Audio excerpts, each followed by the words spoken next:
The Guess Who. The Guess Who. The Guess Who with Jacob Gibbs. Sit back, relax, and enjoy. Now let's start the show. Dude, I don't know what we're gonna do with this bottle of whiskey you brought with us. I know we're gonna do it. You're telling me that, you really think my blood pressure can handle it? Do you know CPR? I used to. Well, it's all changed. It's changed so many Yeah, times. it used to be like pump the Now, chest. are we 30 talking times. infant CPR? Are we talking? No, like let's just say one of my eyes pops out of my head after You don't drinking really need CPR anymore, do you? No, can you put an eyeball I back? can. I can do that. I'm actually very good at popping eyeballs back in. Okay, so if my blood pressure goes sky high, You're telling me you got an EpiPen?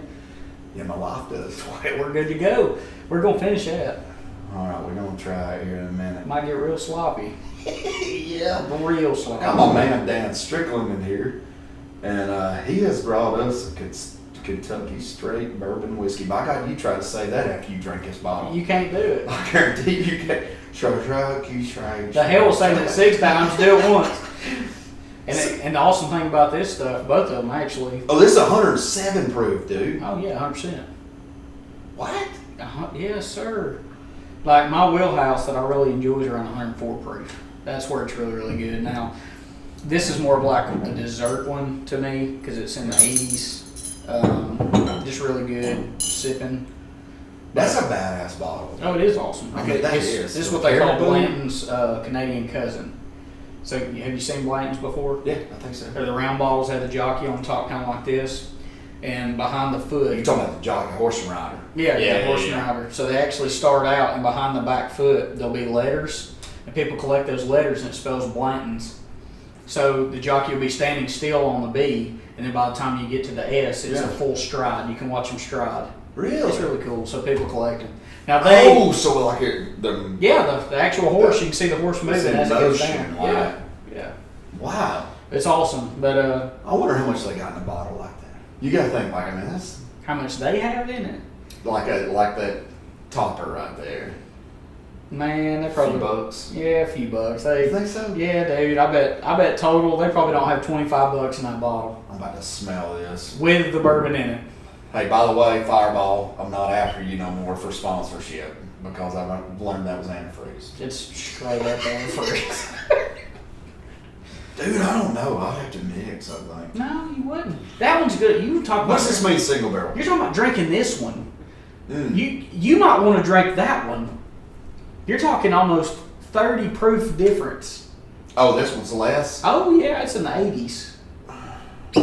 This is the big boy, but this is Weller. This is the put her on the shelf kind of thing. You know what I mean? Ah. Now it's the antique, so it's the second step up. Should we drink it or put it up?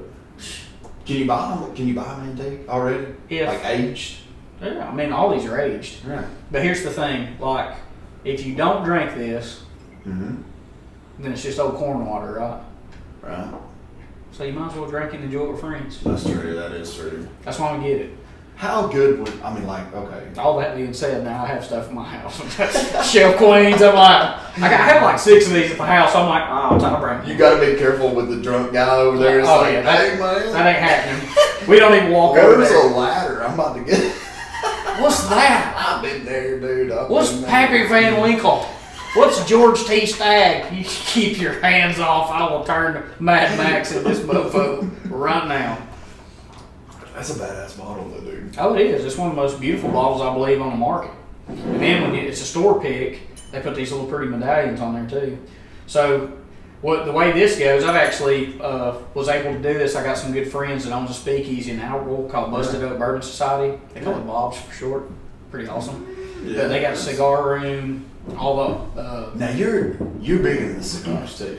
Yeah, I mean, I like cigars. I'm not like an aficionado or anything, but I do like my cigars. How'd you come up with your name? SK the Fixer. SK the Fixer. All right. What we got? I want to hear this. All I right. like it. This is a pretty cool story. Now, Okay. I'm kind of proud of this one. I'll rewind just a little bit from it. So the way that this even came about like I've had multiple businesses throughout my life and dabbled in a little bit of everything from clothing lines to duck calls to, you know, everything, restaurants, seafood markets, all kinds of stuff. Well, you know, done playground business for 14 years, traveled the U.S. doing it, and me and the guy that owns the playground company, we're sitting at my wedding menu, and we're sitting at the bar just having some drinks. And I said, man, you know, Snead just went wet. We're about half toasted, and he's like, yeah. And I'm like, that went nowhere. Okay. I was like, man, whoever opens the first package store, liquor store over here, I got to watch when I say package store because most people go, what are you opening, a box shop? Like, no, man, that's what it's called in Alabama. It's called a package store. You want to come and break down some boxes? You come break down some boxes over here. It's real fun. But, yeah, I said, whoever opens the first one, man, they're going to make some money. He looked at me and he goes, you want to do it? And I was like, location's good. I said, you kidding me? And he goes, man, I don't screw around with money. I said, let's do it. Now, there has been a joke with the playground business. I probably don't want to go too deep into this because I really don't want to find myself in a ditch or swimming with the fishes somewhere. Oh, yeah. But my partner is from Chicago, Illinois. Oh, really? And his last name is Korshak. So a lot of people who dive into the Chicago world a little bit, that is a big name in Chicago. Really? Yes, especially in the mob world. So the name SK the Fixer comes from the S this is a double meaning. So the S is Stricklin, which is my last name. Korshak is his last name, SK, then the Fixer. Now his uncle was Sidney Korshak, also SK, who was known as the Fixer for the mob. He was the mob's attorney. Really? When I say the mob's attorney, Al Capone, which is why that's our logo. Man, we gotta get in. Al Capone. Okay. Jimmy Hoffa, Hugh Hefner, Ronald Reagan. Who else was there on there? Man, there's been so many people that he was the attorney for, but just astronomical people that he represented. Frank Sinatra. Really? And you know, I want to awesome story with Frank. You know, he's an amazing singer, one of my favorites. Oh yeah, The wasn't he like a Las Vegas kind of guy? He's a monster, bro. He's a monster through and through. I mean, that's why he went so far. Thought about yeah. Well, you know, and the cool thing with Frank is that his acting career is going down the pipes. Awesome singer, always was a crooner, but it got to where he couldn't get a role anymore because all of them were flopping. Well, then his last big role, and now I can't remember, I'm blanking, but they told him, no, you can't have it. Sidney made a phone call, said he is going to be the lead. They said, yes, sir, Mr. Korshak, he's the lead. And then he won like a Grammy or an Oscar off of it. No kidding. So that's cool. It's that's cool. A good story. So all the time when I talk about this stuff, I'm like, I look at Mo all the time, I'm like, hey, bro, just let me ask you something. Are we funneling money for the mob right now? Like, I'm a little worried. Yeah, he just looks at me, still face, and goes, don't ask questions you don't want answers to. And I'm like, okay, so like I'm in. He goes, your family. I'm like, oh, okay. Kind of grandfather. Well, I'm good now. So, you know, watch what you say to me, everybody out there. Get capped. Is that even a thing anymore? Oh, you're getting capped, bro. This is gonna blow your mind. This is a true story. I ain't making this up, I promise. People know me, they're like, okay, we gotta hear this thing. But when I worked at the railroad on the Mississippi River, Pearl River, before the drawbridge there, was Al Capone's hideout.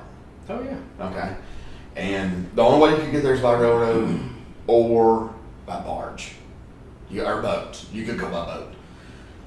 But the train used to stop. Al Capone would load some train cars with whiskey. It's amazing. I mean, like it's yeah. So they would load the train. He would load the train car with whiskey. Pay the engineer and conductor well to deliver this. Hey, y'all going to Nashville? Y'all gonna eventually get to Nashville, or are you gonna get to Mobile? And that's how he done his thing. They're not gonna stiff him. They're going to deliver that. Yeah. They're going to deliver that. And I reckon the barge just pulled up and he did the same thing. Oh yeah. Yeah, so you're riding down the track right before you got to the drawbridge there at the Pearl River.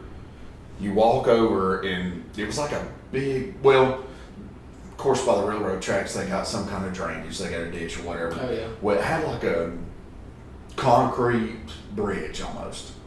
Maybe, it wasn't huge, 8 feet, 10 feet maybe, just to get over that little creek.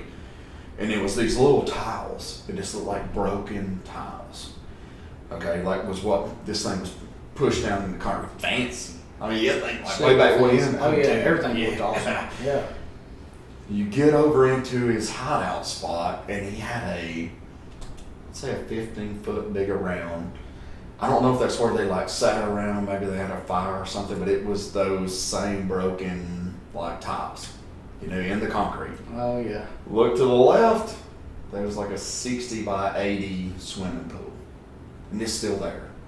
I mean, it's washed away some, you know, from the hurricanes. That was so cool, though. Yeah. Just knowing Al Capone Sitting stood right on there. these grounds. Yeah. And if that thing can tell some stories, boy. Oh man, Ooh-wee. you gotta watch walking around there, because Oh, everybody that visits there does the metal detector. Oh yeah. So there's holes dug. I mean, it really looks like a bunch of damn prairie dogs has been on there. You know, I'm not even kidding you. Like it's like, hey, why don't you step over here? That was about 4 foot. You know? But yeah, they're like trying to find. Surely God, somebody found some other by now. Oh, I'm sure they have. There ain't no telling what all they found. Dude, it was an Olympic-sized swimming pool. And you gotta think, like, how many times was Al Capone sitting in this swimming pool going, you know what, Sylvester?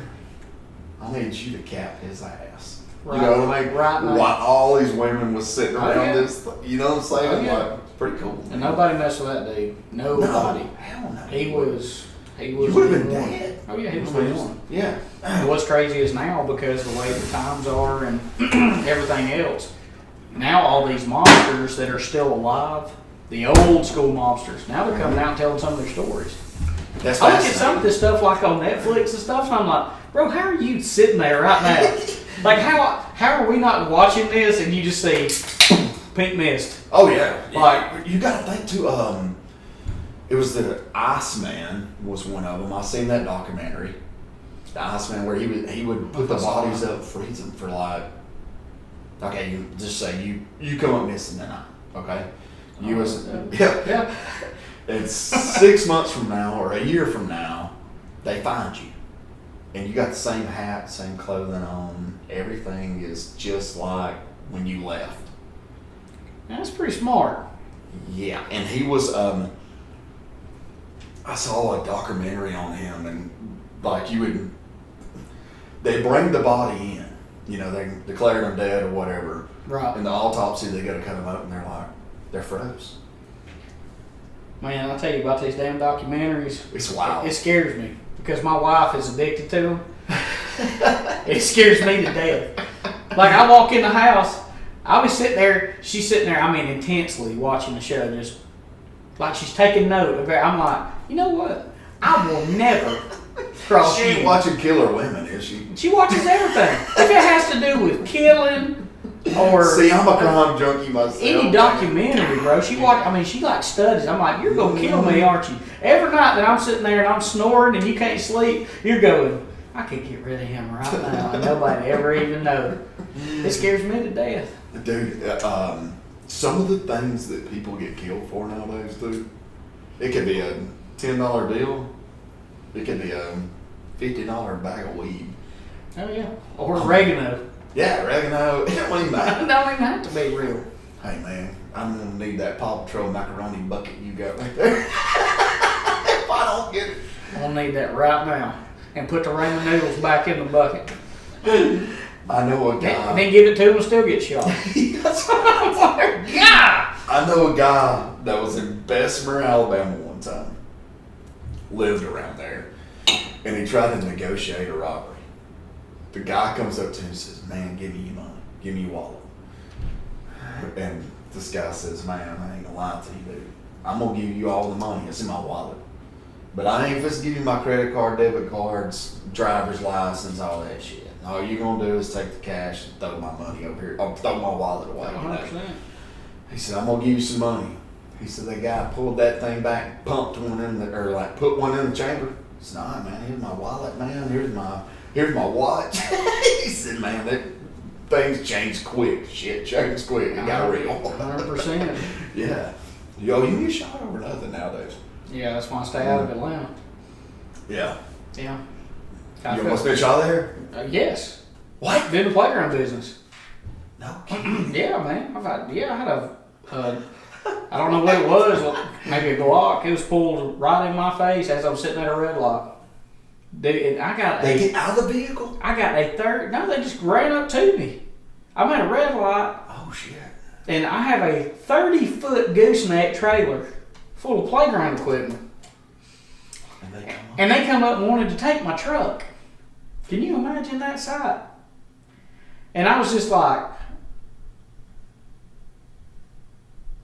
and I said, get out of the truck. You know what I did? I ran that red light. I almost hit about 16 cars. Anywhere in Atlanta, dude. But I was big. I was big enough with my trailer that people backed off.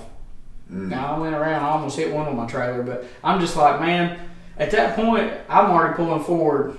You're probably not going to hit me. You might shoot my truck. He didn't do anything though. But it's enough to scare you enough where you're like, well, this is it. Oh yeah, hell yeah. Time to go. I'd have been like, hey, I'm gonna have to get this seat replaced. My ass just drew up, so I didn't rip leather. I'm really glad that I got cooled seats in that thing. You know what I mean? I was definitely sweating after that. God, man, because Atlanta too is busy, dude. I mean, It's super busy. But you know a lot of people though. Okay, so they're seeing something go on, like when, say, I got a gun pulled at you in the car. People pull their cell phones and just video the shit out of it. They ain't gonna do nothing. They gonna go, world star, world star, and This you're like, man's no, getting robbed. he's dying right now. Is that blood? Oh, that's blood. I'm getting paid for this. Yeah, That's what they do. it is. It's not like That's the new young generation thing. Mm-hmm. But I don't have much hope for the world anymore now that I hear my 13-year-old and his little buddies talking. You know, which now I find myself walking up to the team going, what's up, brother? Special teams, special plays, special players, Tuesday. You know, I'm sitting there and I'm like, it sticks with you. Oh, yeah, just it sticks does. with you. But then they're all the time, man, that's dog water, bro. Man, you a bozo, bro. You're doing too much. I'm like, what did you just say to me? Oh yeah. Do I take offense to this? Walker will say same. Same. Yeah, I feel you. You know, it's like, what? You don't feel me, bruh. Yeah. I'm like, and golly, dude, with this Teenage Mutant Ninja Turtle thing, with the Lexus we have. Thank God you still got that. I mean, at least we can. Dude, I'm reliving back in my old. And everything's coming back right now. Bro, Creed is on tour right now. Do you realize that? Creed. I wonder Nickelback. Is Nickelback coming back? Yeah, I think they're on tour right now. Dude, it's like all the old Sounded big on Nickelback. Dude, Creed was. Dude, people say what they want about Creed. I love Creed. Non prison. Dude. Mark Tremonti. Mark Tremonti's Creed, honest to God, I feel like they put out 16 good songs and then shit on us. Oh, yeah. Same thing, Matchbox 20. Scott Stapp went down the rabbit hole though, man. He went down that. Mm-hmm. It was funny to me, the comparison between Creed and Matchbox 20. Dude, I know, but like Matchbox 20 was like every fucking song was good on the album. And then it's like, well, wait, they're done? Yeah, they just disappeared. You know, like, okay, me and my wife's been talking about going to a concert. And I'm like, if you really want to go to a concert to where somebody loves it, they are doing it because they love it. You got to go to an 80s band. Oh, yeah. Foo Fighters kind of band. You know, like... You know who I just took my wife to go see? Now, it scared the shit out of her, but we had a great time. Alex Cooper. Yes. Was it really? It was Alice Cooper. He opened for Rob Zombie. So I got, cool. And we got a meet and greet with Rob Zombie and got to go meet him.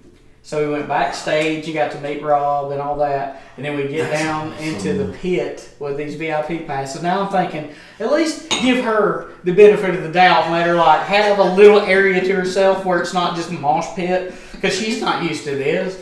She's a bougie thing. She's a lady. She doesn't want to be involved in that. She don't want to be pushed. She don't want her Tory Burch shoes to get mashed on, you know. So like we get up there, and I'm like, oh, there is no. We just got first of the line privileges is all we got up here. We're in the pit now. It's all right. Here we go. And I think like Ministry started it out. Ministry, hardcore, bro. It was hardcore. And then like Alice played, which was awesome. But then when he got beheaded on the guillotine, she's like, and people are just going crazy. And then Rob comes out, and here it comes the show. Oh, yeah, dude, I was holding her like this, and I was like pushing against the mob back there, and I'm like, oh god. They take people seriously. Oh, dude, they get like serious about it. Oh, I guarantee, yeah. They take offense to it. They're like, oh, you must fit me. Ready? I'm like, bro. It's like, hey, man. Calm down. What about the marijuana smoke? How thick was it? No, it was thick. It was thick. There was a cloud, bro. It was just like, I've got a contact high. I was sitting over there. What's up, man? I don't know. It was crazy. So what's up? But I will say, it was the young ones that was kind of, and the mosh pits used to be the solid pit. Now you can definitely tell that we're getting older with Rob, because there's like a mosh pit in the middle that's like the nucleus that's like building on itself, and then all of us older folks has been listening to Rob forever, sitting there kind of going, all right, guys, can y'all quit doing that shit back there and trying to listen to the music? It's like, I swear to God, I'm about to hit somebody with my damn cane. I'm digging through the ditches, baby. Let me play my walker. I'm about to freaking scare somebody. Let me listen to this music. Oh my god. And I never got to go to a hard one like that. Oh, dude, it was. And now I went. She didn't go with me, but I went the year before, actually in Atlanta, to Rob. But it was the perfect setup. I don't think I could have ever got more perfect. It was Powerman 5000, which is his brother.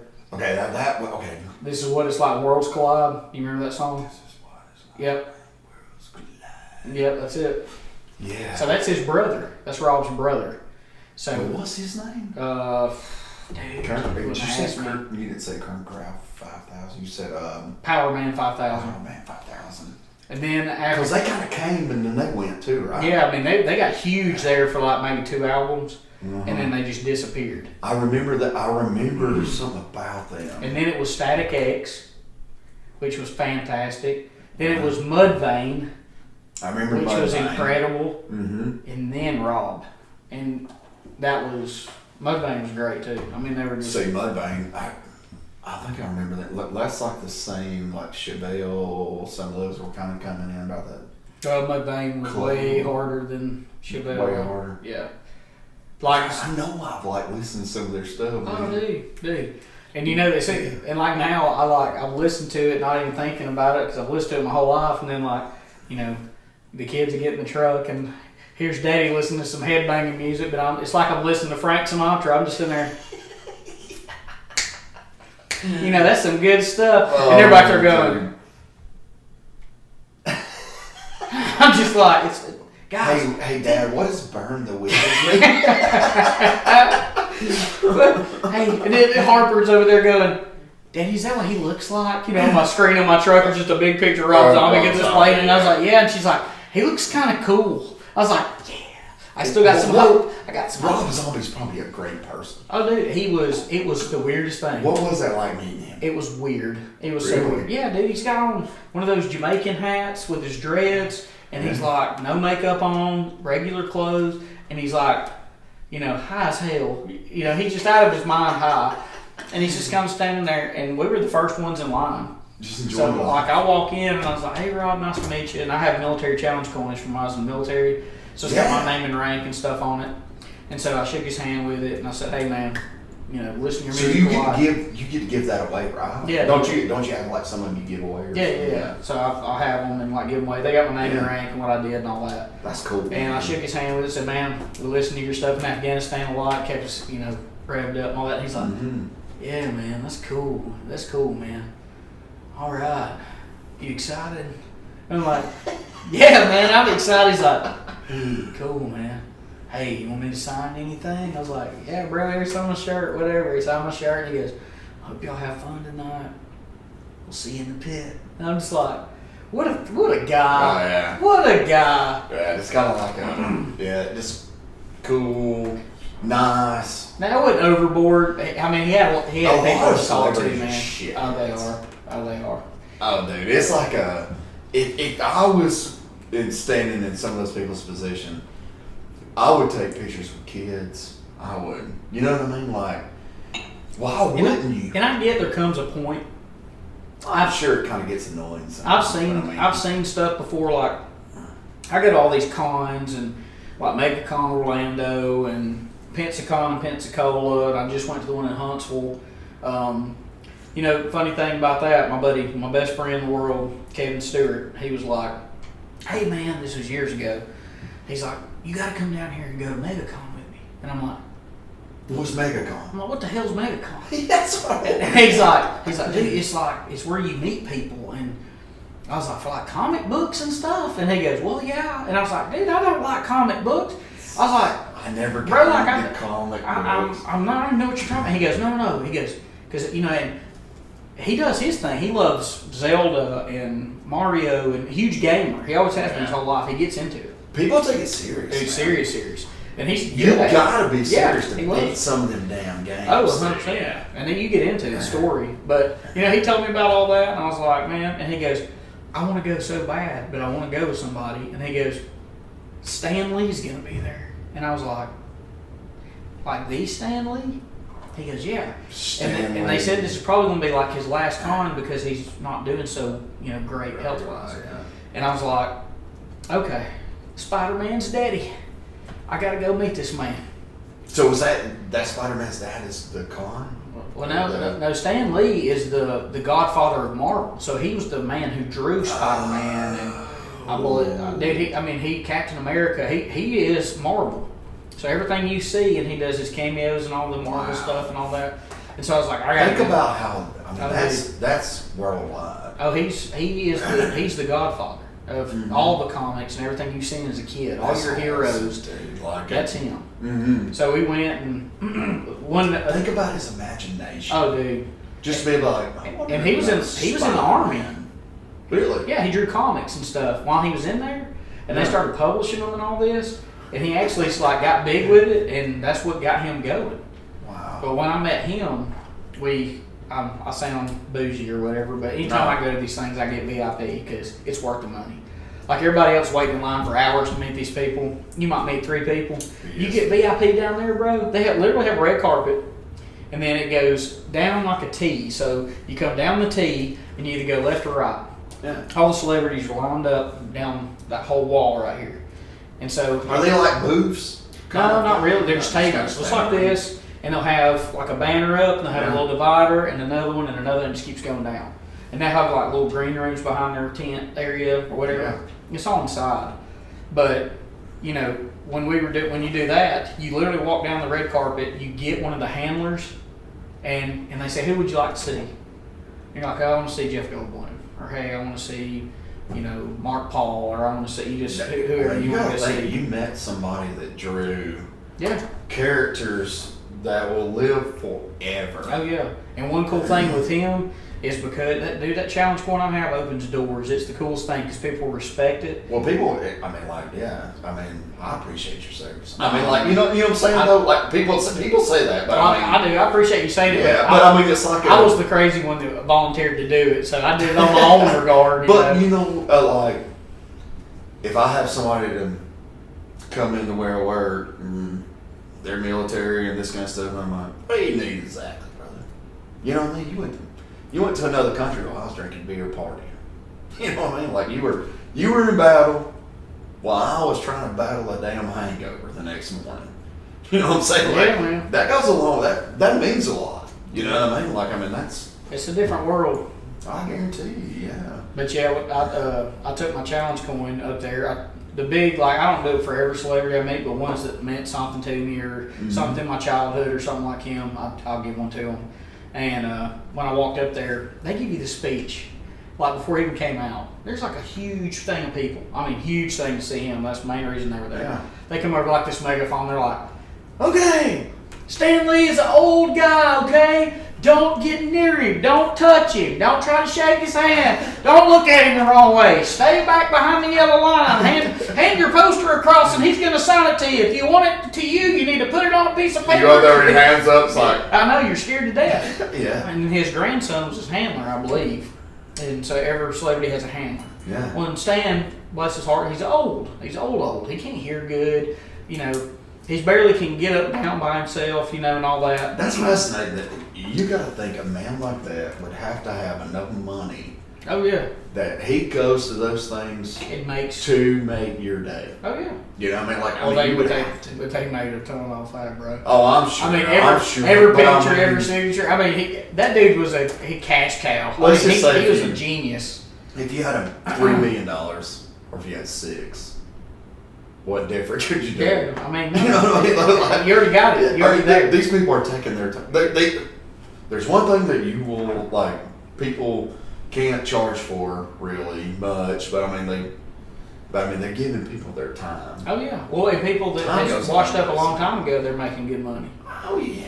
But you know, when I finally did get up there to stand, and I'm sitting there like, oh God, I can't touch him, I can't do anything, I can't. And I just kind of leaned over and I looked at his hand. I said, hey, can I give him my military challenge points, my personal one? I'd like to give it to him, you know, just to thank him for being part of my childhood. And he whispers in his ear. And about that time, Stan kind of looks up at me and he goes, and he pushes himself up, stands up, and sticks his hand out. And you would have thought a bomb went off by that table. You know, you got to think, most everybody's got one handler. This dude's got like 12 people behind him, shifting stuff and everything. And they're like, ah, ah. And Stan reaches out and he shakes my hand and he holds my hand and he goes, I'd like to thank you, young man, for this. It means a lot to me. And he's like, when I was in the Army, and he sat there and talked to me for maybe 3 minutes, maybe. But he didn't talk to anybody because he was literally just signing stuff, you know, and just moving. But he stood up and shook my hand. And that was, and like as soon as I walked away, my buddy Kevin was like, you son of a bitch. He said, you just shook the man's hand that is the Marvel Godfather that drew everything we've ever seen. He goes, you better not ever wash that hand. I was Well, like, dude, bro, I got to. I mean, like, same way what I just said. You know what I mean? Like, you know, he knows. Oh, 100%. Oh, Oh, you know what? Let's crack this. Let's crack it. Let's crack it. We've got to crack this well. You know what he says over here? My blood. If I can't if do I'm not the big able to boys. podcast next week, it's because my blood. He's telling me that. Hey, I'll be gone next week, but I'll be here the next week and I'll take over for you. Oh, boy, that sounds good going in there, don't it? All right, so you sip this. Yes, sir. Is that why you like cigars? Okay, let me ask you this: cigars to whiskey, is that like cigarettes to beer? Oh, man, it's like We gotta have a toast. it's like Louis Vuitton to a blonde, is what it is. Now, It smells fascinating. let me teach you a little thing with that. All right. Anytime you are smelling something like this, Mm-hmm. one thing I noticed most people do, like you did, you have your mouth shut. So if you open your mouth a little bit, Yeah. it lets it completely go through, and you can actually taste it as you're smelling it. That's weird. And so our noses are, I learned this from a master taster at Old Forester when we did a barrel pick. So our noses are extremely ADHD. So if you smell something for too long, which is just like a few seconds, it automatically just levels out. So you can't smell it anymore. But if you kind of do like 3 quick times to the tip of your nose, like here. Yeah. Are you breathing out of your mouth? You're breathing through your nose, breathing out of your mouth. Right.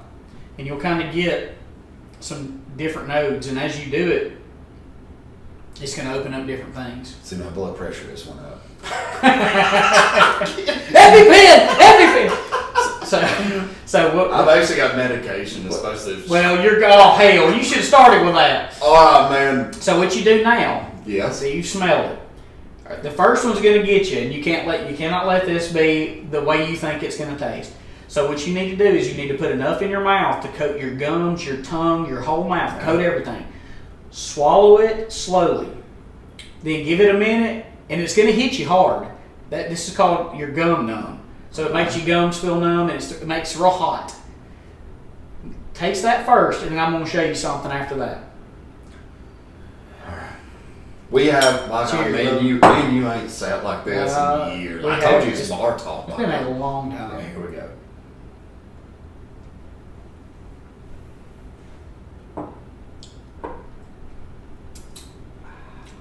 Smooth, Smooth, yeah, it's very smooth. but warm. All right, Mhm. now going That's down, good. going That's down your throat, hitting your stomach, kind of. Yeah, All right, you feel it on your gums. A yeah. little bit of tingle. Mhm. All right. From dipping. My Now- tongue right now, dude. You're like, I can't feel a thing, man. From So, dipping. so right now it's settled. Okay. So this time, instead of smelling it like you were, go to this side on the tip of your nose, Yeah. and a really good bourbon, to me, smells kind of like juicy fruit. See what you get. Go to the tip of your nose like this. That is kind of weird. Now, when you take a sip, it's going to taste completely different.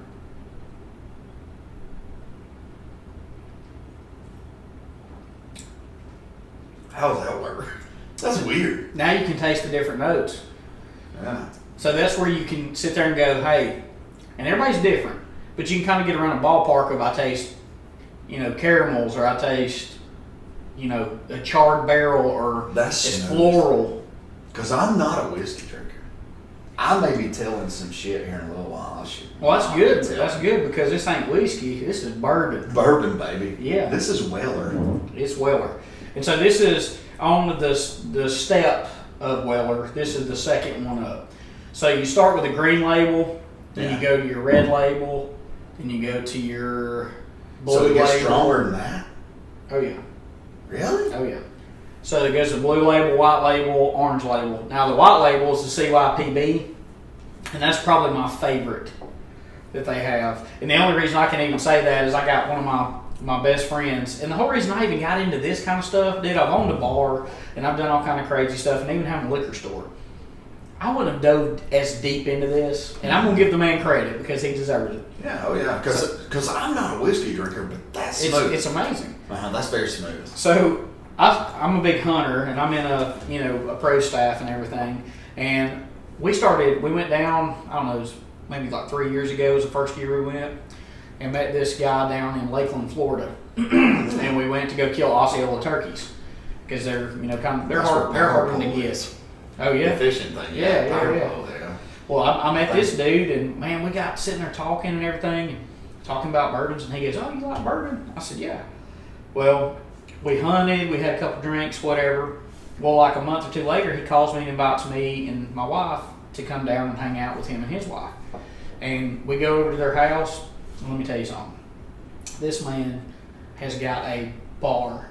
Is that the one? I saw that on Snapchat, I think. Room after room after room. He has more than an ABC store. Really? Bro. Can I chase that with beer?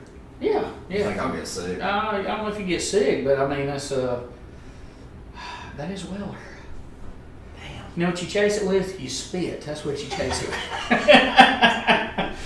Why don't we get shot or nothing? Hey, if you're listening, Korshak family in Chicago, Jacob Gibbs, Alabama. Mm-hmm.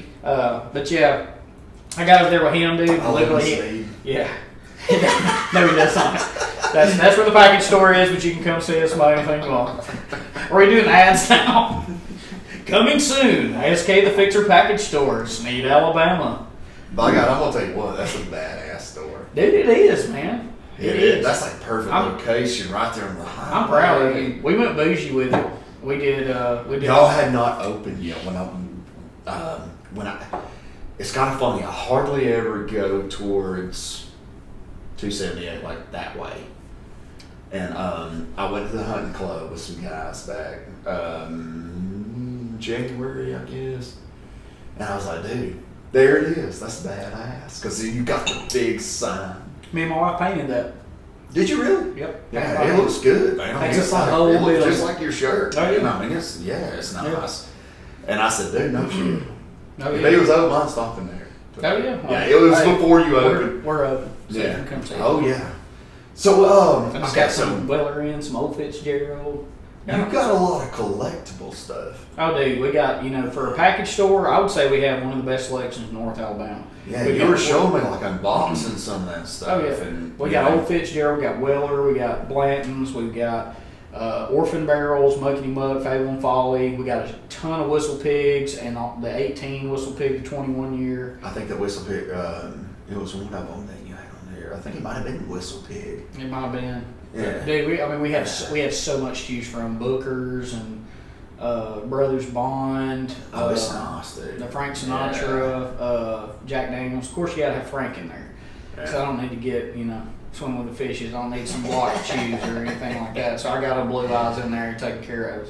So let's just say I'm a collector, okay, and I collect Weller.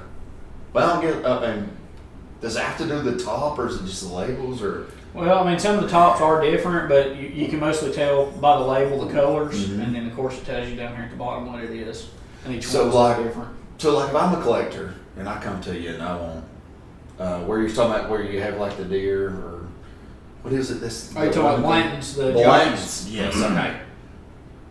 Is it still worth as much if it's empty as it is full, or does it really matter? Well, here's the thing. Like at my house, I have a full set full, and then I have like 15 sets of just stoppers. Because I've been drinking this stuff for years, man. I've been drinking it before it was cool and before it was a fad. Now it's a small batch. I've always known you like your whiskeys. I do. And you like the cigars. I do.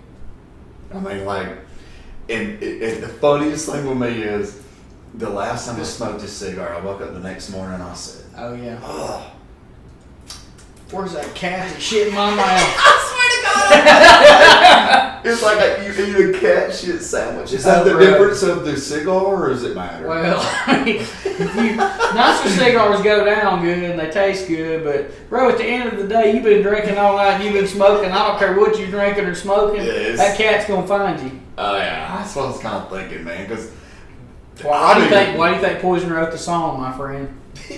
I'm just telling you. I'm showing my age now. Oh man, because like cigars, dude. I love them. Gurkha is my favorite. I love Gurkha, and I mainly got that because when I was in Afghanistan, I never really smoked too much. But when we were over there, we would trade with the Brits. The Brits were right next to us at Camp Bastion. And we could go there. Is it as good as a Cuban? Yeah, I mean, I got some Cubans too, but I mean, this is Americanized. Now they might have had different ones over there. I'm not real sure. But why the shit is a Cuban cigar? Okay, we went. Me and my wife. They're wrapped tighter. They're wrapped tighter. Okay, and that makes a difference. And I think that that might be laced in cocaine. I don't really know. Well, see, me and my wife went to the Bahamas. You did cocaine then? I didn't. I did like 2 lines. Look, if you busted 1, 2, who's counting 5? I don't know. If you busted a Smartie and you busted some cocaine, I'd snort the Smartie. I'd be like, man, that's Smartie, man. That Smartie got me going, bro. Yeah. But why is it illegal? Because that's one of the things when we went back to the airport to leave. You got any cigars? I was like, well, yeah. A couple of people asked me to bring them back. The Cuban chip, I don't know. I bought them from the Strong Market. Oh yeah. But I mean, they were dead serious about it. Can we see them? Oh, 100%. They'll check everything. That's why is that? Is it taxes or what is it? It is probably taxes and everything, but they are rolled tighter. And honest to God, I don't know if they are laced in something, or I don't know if it's in my head. But when I smoke one, I definitely get more of a head high. Because like over there, we can't drink. You can't do anything. You got to be bottle rated at all times. Right. Yeah. So in Afghanistan, especially, you can't have any cherries in a cigarette or anything because they'll see it. So if somebody wanted to shoot you at nighttime, it'd be real easy to see a cherry. So we sit in these things called HESCO barriers. The HESCO barriers basically it's like hog wire, and they put a burlap sack down into it and fill it up with dirt. Now they're about as wide as this table here, and they fill it up big cubes, and they can stack them as walls or whatever. You can sit down in those barriers so and smoke. So you go inside there and smoke? Yeah. Wow. And they'll have them as like, the berms and everything else. Yeah. They'll stack them things up. So you went, okay, if I remember correctly, Me and Daniel's old friends, by God. So I kept up with you Probably through back the years. before I even remembered what a friend was. That's how probably far back this goes. Me and you, okay, so you were actually going to be on the ship when the airplanes, when those whatever came in, but you were colorblind. No, what actually happened was I Yeah. joined the Navy at first. Yeah. So I did go through Navy boot camp. I joined the Navy, and I ended up going to A school in Pensacola, and then I got onto the USS Dwight D. Eisenhower. I gotta get ultra, man. I'm gonna be drunk. Yeah, it's lighting you up. Yes, it is. But yeah, I went to the USS Dwight D. Eisenhower, which was a nuclear aircraft carrier. So I went to go do that, and my job, this sounds cliche, but it's the only way I know how to explain it. You ever seen Top Gun? Mm-hmm. Okay, so the guys that's up on the deck waving all the jets and everything. That's what I said, like with the little... Yeah, moonbeams. I mean, So- everything's got to be perfect They're for not- that thing to land on that ship, right? I mean, you still got wind. Well, yeah, you know, it's. Yeah, well, you don't even have to tell it, but I mean, like, But you we, could think on the ocean, you have...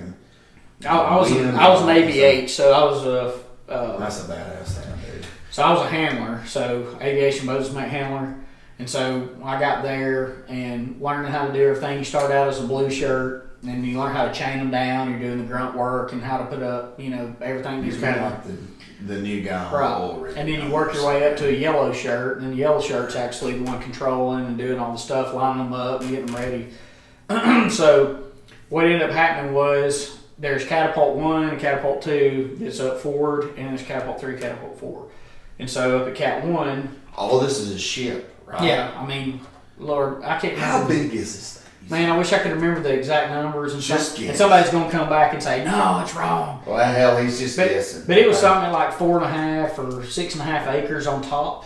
Wow. Yeah, I mean, it's nuts how big it is on top. So And if that's wrong, you can kiss our ass. I'm getting old. I can't remember. The man was there. I was there. Yeah. But, you know, he's guessing. So cat 1, so when you line up these jets, and I was actually there when they fired off the last F-14, which is a Tomcat, which was Really? awesome, beautiful bird. And then they brought the Hornets and Super Hornets, Baby Hornets, all All that that in. intensity of one of those Dude. things take off. You feel it in your chest and your feet and your body. Dude, it'll be an adrenaline. It's crazy. I mean, like, So from cat 1 to cat 2, they have a thing that comes up behind the jet called a JBD. It's called Jet Blast Deflector. And it comes up to kind of catch everything coming out of the exhaust. So as it goes up, you don't want to blow people off the deck. so y'all have nets. Y'all have nets around this ship too, right? Little nets. I mean, bro, they might be a little wider than this. Kind of like a Top Golf. Yeah, that's exactly it.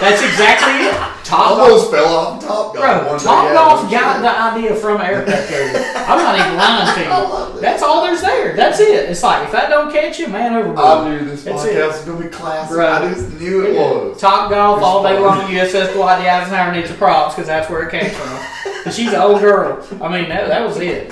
And, dude, but I was lined up on an 18. We were, oh man, if I can remember. I can't remember if we were in the Arabian Gulf or if we were doing like build-ups. I can't remember which one. But anyway, I had a fellow yellow shirt giving me a thumbs up, telling me to roll around the JBDs. So I was rolling around, and there's a candy stripe line that goes down the middle, and that's called the gut. That's like your safety zone. You get the gut, it's Stand safe. in this area. You don't have to worry about getting blown off or anything like that. Mm-hmm. Kind of like a smoking area. Right. Like it's marked off. Well, they ain't like, smoking there, but yeah.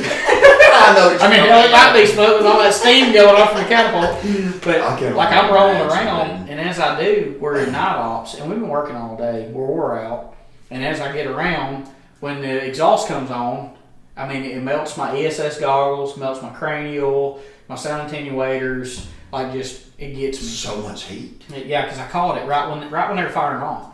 So I literally rolled a few times down the flight deck, and I finally grabbed a pad eye, which is like these little spider web looking things down in the deck. Yeah. So that's what you put your TD1 Alphas, TD1 Bravos to hold the jets down with. So I So reached you down almost there. caught like a cleat if you were taking a boat to the dock. Yeah, like just, almost but in kinda- the ground, like it's built into the deck. That's neat though. It's cool. Yeah. Look it up, pad eye. Anyway. Yeah. So safety came and got me. Then I went to medical, and I saw white. Like everything was white. And then my vision started coming back to me. It took me a few days. I got everything kind of back to normal, but then now I'm color deficient. And it's not that I'm color blind, I'm color deficient. So if things move, like I might go, whoop, I know that's green, or I know, but it might look kind of purpley or whatever. See, I got a little color blindness myself. Yeah, And the main way that operates, the whole deck operates off the LSO tower, Landing Signaling Officer's Tower. So that tells you when birds are coming in landing and they're catching on the lines and all that stuff. And if you have a foul deck or if anything's wrong, I would be able to know. So like you can't do your job. And I was like, after I worked my ass off to get where I was at and build my rank and do everything I needed to do, they were like, you can't do it anymore. And they were like, you gotta do another job. So they were like, we're gonna put you in the library. And I was like, in the library? I've worked. You don't look like a librarian. No, I was like, I've worked my ass off. You're way too loud like me. Like I'd be like, oh, dude, it was hard. I'd be scared. It was hard. There. Yeah. So they were like, well, we're just gonna put you there till we figure out somewhere to go. I was like, cool. Well, I get in there with these dudes and I start talking to these guys. Most of them, for the most part, just kind of real easy kill. They're doing their job. They're doing the thing. Cool guys. Love them to death. Yeah. Well, then I had this one dude that like come in, kind of hard charger. He's like, hey, bro, you ever thought about going to the Marine Corps? And I was like, yeah, actually I did. And I couldn't because I have pins in my foot and they wouldn't let me in. I couldn't get the waivers. I said, but the Navy let me in, so whatever. And he was like, man, you can go to FMF, Fleet Marine Force. And I was like, do what? He goes, yeah. He said, you need to go over and be an RP, which is a religious program specialist, which is a chaplain's bodyguard. And I was like, oh, cool, okay. He goes, you just gotta go back to boot camp. I was like, I gotta go back to boot camp? He goes, yeah, because they don't accept the Navy boot camp, because when you go in to, the green side, the Marine side, you're wearing their, their uniform, you're transitioning over to them. And I was like, okay, I get it. So I did it. And I ended up cross-rating over into being an RP. And I get into it. They send me to Camp Johnson over at next to Camp Lejeune. And I go back to the boot camp thing and redo everything. I mean, dude, we get off that bus and they're like, oh, man, it's like, dude, I already been through this. And we're wearing dungarees, which is like what my grandpa wore when he was in the, Korean War. We still had the old school dungarees. And they're like, let's get off those gay clothes, put on some killer clothes. So we're just like, oh God, we're gonna die. But we get through everything, and I'm like, this, and it was awesome camaraderie though, man. And my drill instructor, the poster boy Marine. I mean, jacked, flat top, last name, ready for it? G.I. Joe, Police Image Joe. Lip check. Really? Lip check. Staff Sergeant lip check. Never forget that. And he walked up to me, and I'm gonna say one bad word that I really said I wasn't gonna say. This is the Marine Corps though. I love this story. So he walked up to me one time. And he goes, "Hey, Stricklin." I was like, "Yes, Staff Sergeant." He's like, "It sounds like the two turtles are fucking." And I was like, "No, Staff Sergeant." At the time we got on flat Kevlar and everything like that, and he has nothing on. And he rears back and hits me on my Kevlar with his forehead and goes, boom, boom, boom, and goes, now you know, and just walks on. And I'm like, shit. I'm like, well, these boys are hard. Sergeant Slaughter. Yeah. Dude, or what's the dude from Governor Powell? Sergeant. Oh, dude. I can't even remember. Yeah, I can only imagine that, dude. Are you thinking of Gunny Ermey? I think it might be. From Full Metal Jacket? Yes. Yeah. But anyway, once we got there 2 weeks later, I was in Afghanistan. It was that quick. I mean, I went to SIF gear and got my stuff there. What's it like in Afghanistan? I mean, well, okay, if you can getting over there was a pain. I mean, now the cool. How many hours flying? Y'all don't like those double-decker planes too, where you just. Well, for most of the part. And you were a kid. We were on. Yeah, I mean, I was a kid. That's what's brave about it. I mean. I don't know about brave. I mean, we just did what we were told. It's kind of like, but I mean, hey, you want to go to college? No. To sign up for it. Especially like in the times we were in too. Like you got to think about September 11th. It was rough over there during the time I went. I mean, it was at the height of the war. So what time did you go? Like you went in like 2014, 13? No, dude, I was out in 2010. So wait, I'm sorry. Like 2003, 2007. My maybe first deployment was like 06 maybe. So you gotta think you were a 22-year-old. Something like that. Yeah, 20. Yeah. I was 20 on my first one. And then I ended up, I think my second one was like 2008-ish. And You was then, around 22 then. I mean, like, yeah, and then my third one Like was you- 2009. So, but yeah, probably the coolest thing was like you're on a commercial airliner for most of the flight over there. But then when you land in Kyrgyzstan, Manas is where we landed, which is basically Russia. But it was awesome because it lined the Himalayas and it was gorgeous. It was an Air Force base. And these dudes know how to live, baby. Air Force. I'm sitting there going, why didn't I join the Air Force? I mean, these dudes, they got paved roads and they got a thing called an AFES. So they go in there, it's kind of like our MCX, where they shop. And man, they're all wearing like PT gear. They got a care in the world. They're making hazardous duty pay, getting their hair cut, doing their thing, baby. They got some of them with weapons. I'm just like, come on. But then we left there cold, cold. And we left there in even in the 617. desert. I mean, it's, No, that wasn't in the desert. so Afghanistan. No, that was Kyrgyzstan. Oh. So then they put us on like a C-7. Yeah, Russia. Yeah, you always see the, Yeah. they always got those like that, so. What is it? Feathery Australia, or whatever they say. Yeah. Australia, whatever it is. I don't remember. I probably got that wrong too. Yeah, you're right. Eat me up. This whiskey's gonna have me drunk. Oh, yeah, by the way, y'all, You need to. if I say anything after the 56-minute mark, He's not held liable. But then they put us on like a damn C-17, do a combat drop into Afghanistan. And then I will never forget it.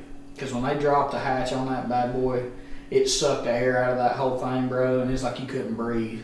oh, I've heard when the airplane window goes out, Oh. it's like a, I mean- you gotta imagine you dropping the back. I mean, I was just like, like a paratrooper? oh, yeah. So you come out of it? No. Oh. Like they landed it, they dropped the hatch, and then we all offloaded. But I remember the guys that were lining up, getting ready to go home, and Yeah. they were sitting there like hitting their backs, going, good job, let's go home, and all that, and just poof balls coming up as they hit their backs. And then we walk off into this stuff we call moon dust. It looks like brown talcum powder. So, I mean, it goes up like midway up your boot, and it's just like powder. But after they compact it over and over and over again, it turns into like concrete. Looks like, they call it gorilla snot. And that's what they turn into the flight line. Wow. So, it was crazy, man. That's neat, man. We were the I mean, first like, ones there. I got to watch it fly over and drop all the Connex boxes with all the gear and all the stuff in it. We built the whole LSA up. We were the first ones there. It was crazy. just to think, like, like people in this country have traveled. A lot of people's traveled. I traveled. To go to another country, I mean, think about like another country. Like, you spin the damn globe. Oh yeah. You don't look on Google Earth or Google Maps. Like, you Mhm. spin the damn globe. Oh yeah. Well, like in the Navy, what was so cool about it was when we were going to the Arabian Gulf, we had port calls and stuff. The Marine Corps, they're like, "Hey, welcome to the desert. Where are we going? You're here, big boy. That's it. You're here. Yeah, This is your job." Navy, we stay out for a while. We pull in. They're like, "Hey, where are we stopping?" We pass the Rock of Gibraltar. Get to see that. We pull into Dubai several times. I got to go to, I went to Greece. I got to climb Mount Olympus. I got to see the Mesopotamian waterfalls. I mean, how many I got people to- sees that? There's Dude. not very many people. You would have to be military to see that. Oh, dude, it was awesome. And I mean, we had a band on board. Some of my best friends, Teddy Siren. We got to get in that too. Oh, Like, dude. you playing music too, man. Like, But we had a band on board, and we did. They did like one where they played in the hangar bay, and we did one for the Still Beach picnic up top because we were out to sea too long. We didn't get to port, so we got to our band got to play up there, but we got to play in Dubai. And I got an awesome picture of all of us playing for like 6,500 people. You see the ship in the background. We opened for a were Australian they band. Americans or? Yeah, there were people at the ship's company. Wow. There's like everybody come off to party, just right there off of in Dubai. And you got to play. Oh yeah, and they didn't even know we were shit's company. We were signing autographs. We were up there playing. Please tell me So, you sing some damn George Strait. Dude, we shit. did it all. We did. It was like Jimmy Eats World to Garth Brooks. You didn't know what we were gonna throw out there. And then we It takes some time. we played it. We played it. And what was the guy's name? Was it fighter Henry? Oh, Jack, dude. Oh my God, is it Henry Rollins? Maybe that sounds familiar. He come out and introduced us because he was like for the USO tour. He come out and introduced us, and our name was the morning after. Because I'm like, you might not remember the night before, but you always gonna remember the morning after. We signed autographs, and then we went. Dude, the best thing about that was, if you were a certain rank or you had your warfare devices, you could go out and stay in town for like the 3 or 4 days we were there. And because we were a band together, like there was 4 of us or 5 of us, we all went to the same resort and got to stay in one room.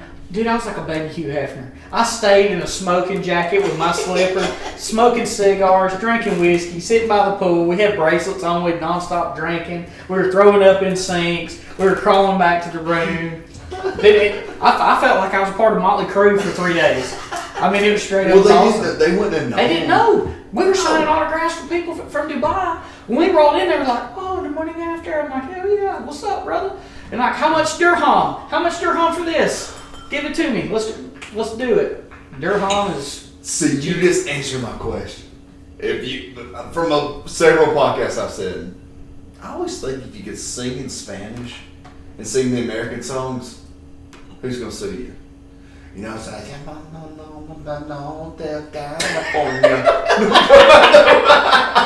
and they're like, "Oh my gosh, oh, that's so that's good. the Bluebird. That's so good. It's not the Eagles, that's the Bluebird." That's the Bluebird. That's the Bluebird.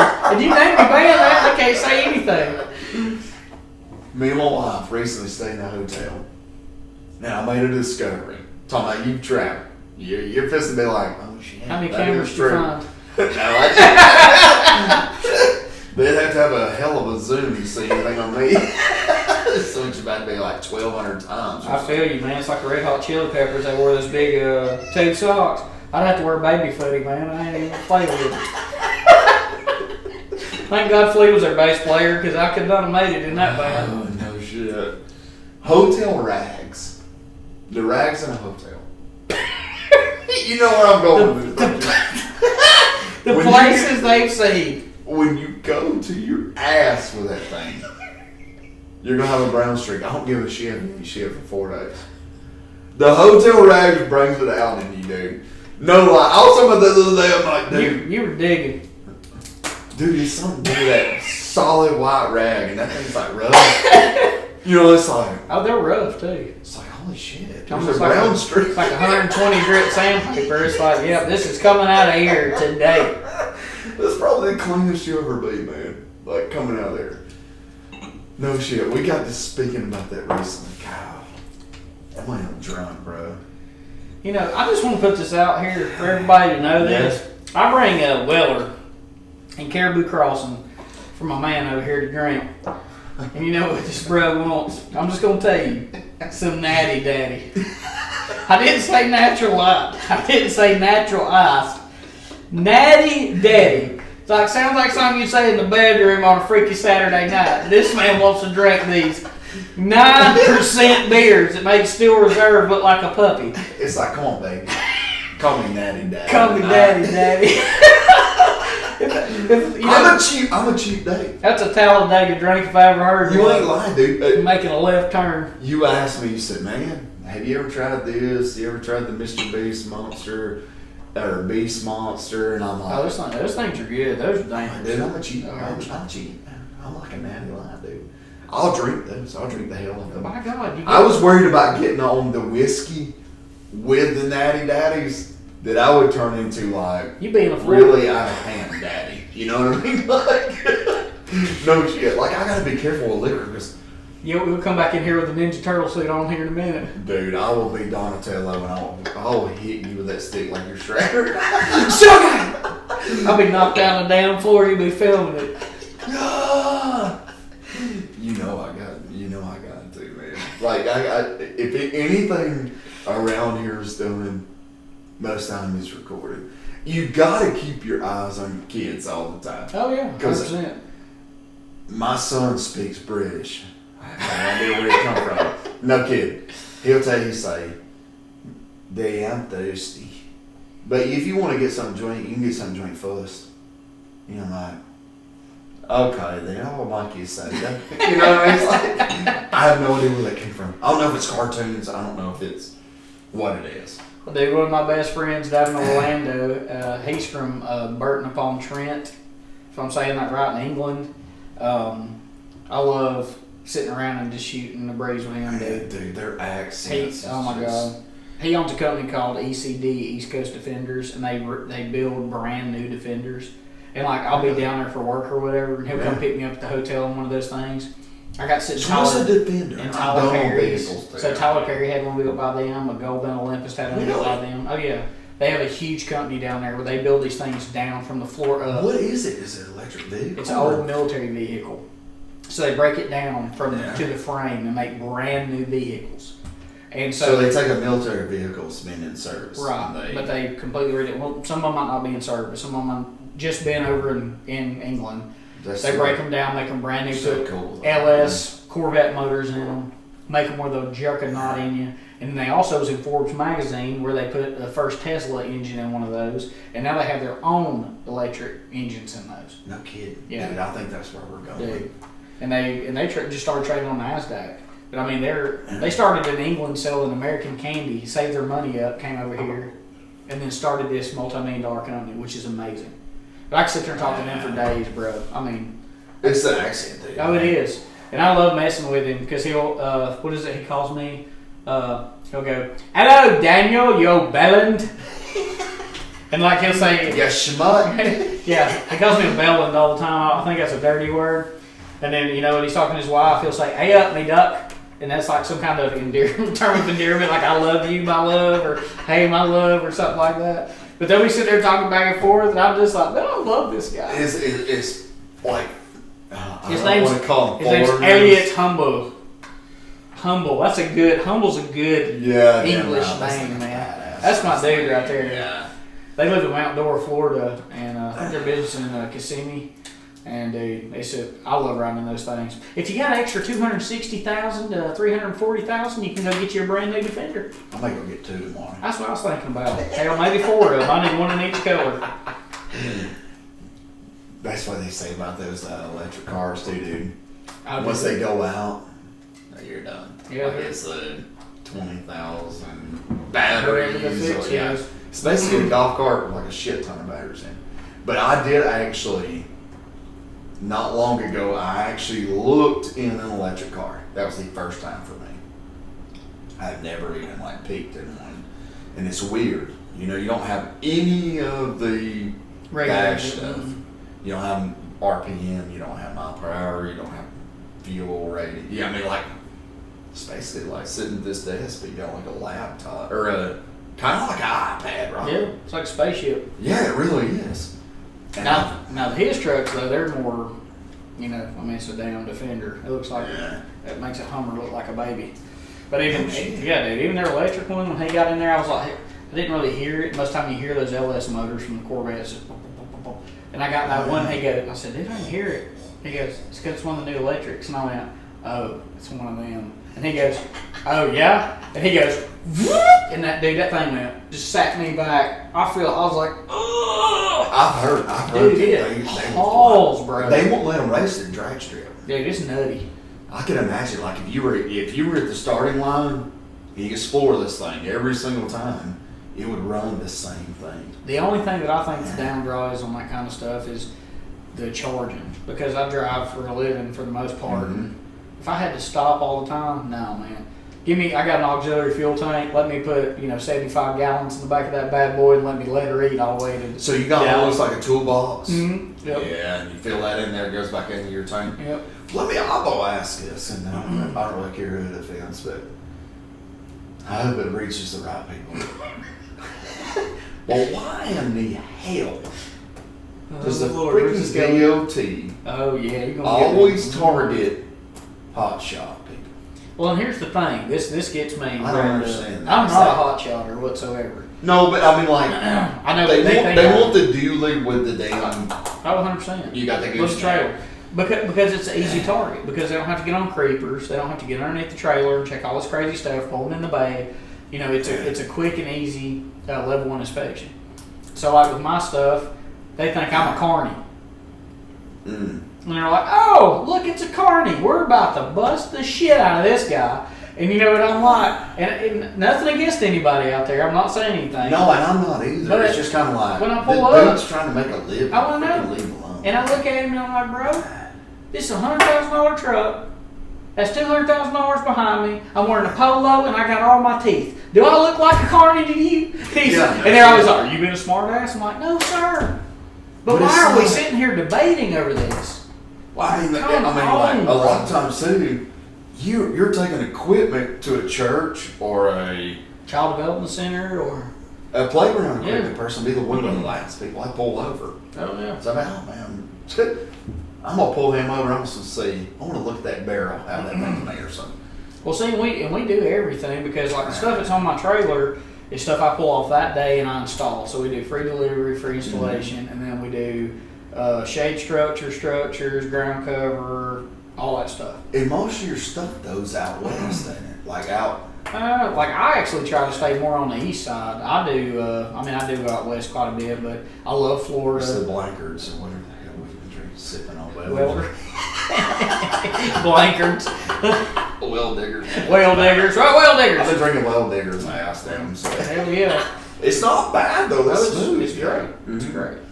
Now, I work the Carolinas a lot. I work Florida a lot, Georgia, Tennessee, Kentucky, some So of you kinda Michigan. stay- I try to stay that way, but I also work over the other side. I just worked Arkansas, Texas, Oklahoma, Lord, all the way down through there. I love Louisiana.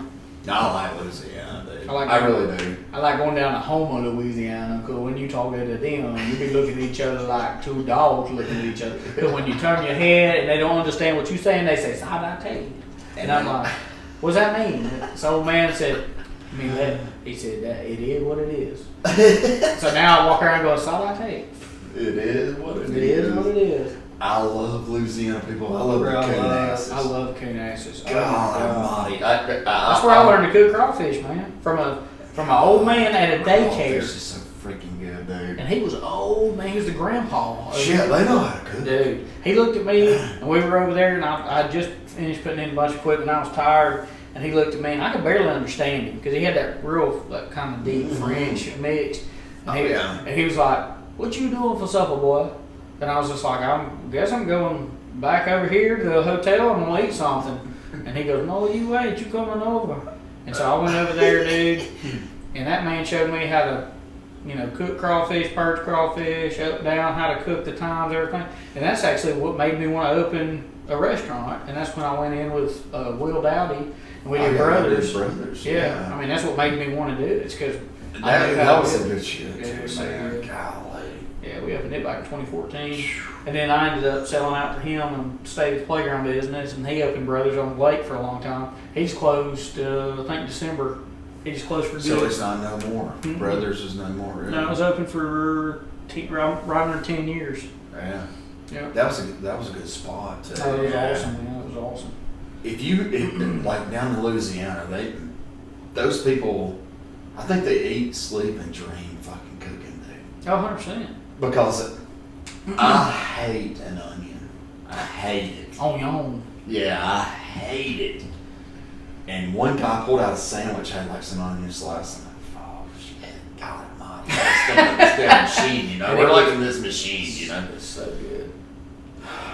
And the way they told me to cook that thing, dude, with the ranch powder, put a little garlic in there, and butter. Oh, It's got to be the Lands of Lake salted. Make sure you don't get no damn unsalted. And I come home and I cook that thing for my wife. She loves onions. So I cooked that thing. He told me, he said, as soon as you fire that grill up, by God, just have the onion in some tin foil, have that ranch, have that garlic, put you some Land O'Lakes salty butter in there, twist the top of it. Salt. Mhm. Just. And he said, just grab that thing and shake it around as you're cooking. Put it on when you start your grill, take it off when you're finished. Right. My wife was over this scooping them things. Oh, yeah. Oh, yeah. And so I got curious. She's like, you ever try it? And I'm telling you right now, it don't taste like what you're thinking. And it didn't. So I can eat a damn onion now. I'm gonna have to have one of those. That's the sound of me pouring another. I'm gonna have to have a. I'm gonna have to have one. I really wish I had one of those things that takes you back downstairs. You know what I'm talking about? One of those things, one of those chairs you see.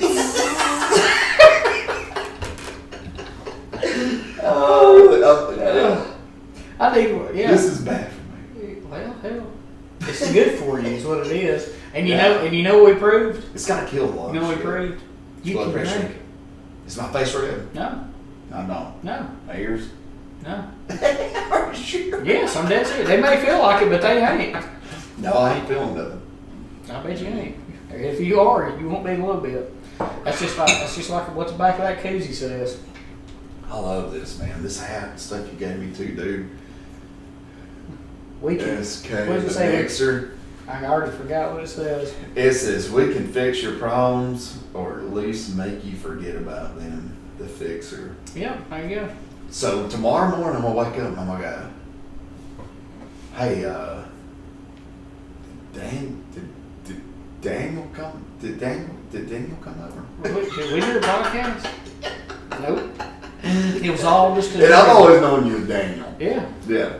You're I mean, Daniel Stricklin, but I've either always way, known you as Daniel. Either way. Yeah, that's all. My wife calls me Daniel, so that's Yeah. that's That's one the way of my I- family and close friends. Mm-hmm. Yeah, man. So rock and roll, we ain't playing no music no more at all. I mean, I haven't seriously in a long time, but there for a while. I'm trying to think the way it went back then.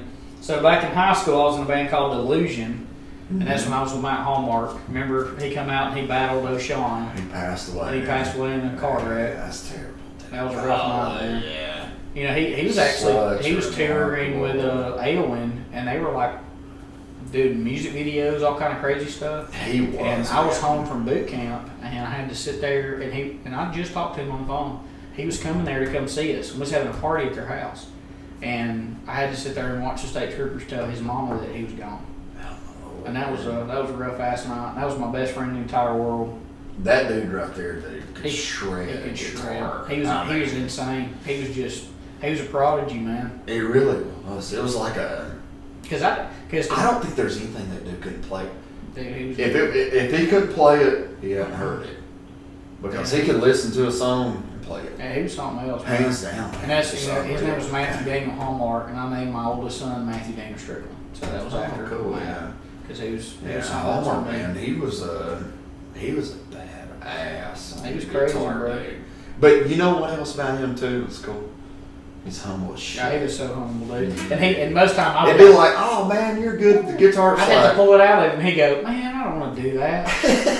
Like the night he come out and battled Sean, like we were like, kids going, who's gonna battle? He didn't, that he's ever going, man, this is dumb. I'm like, dude, just play. They just want to hear you play.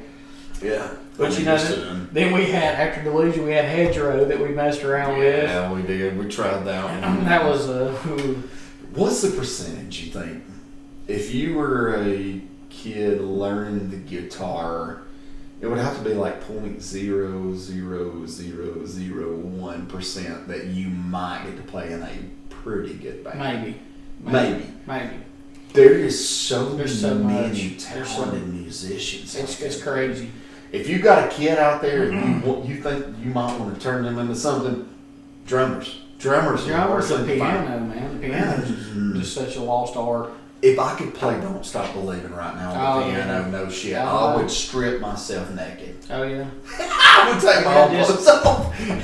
You would look like a Motley Lue off the Hot Tub Time Machine. I'm telling you, it would really take the clothes off me.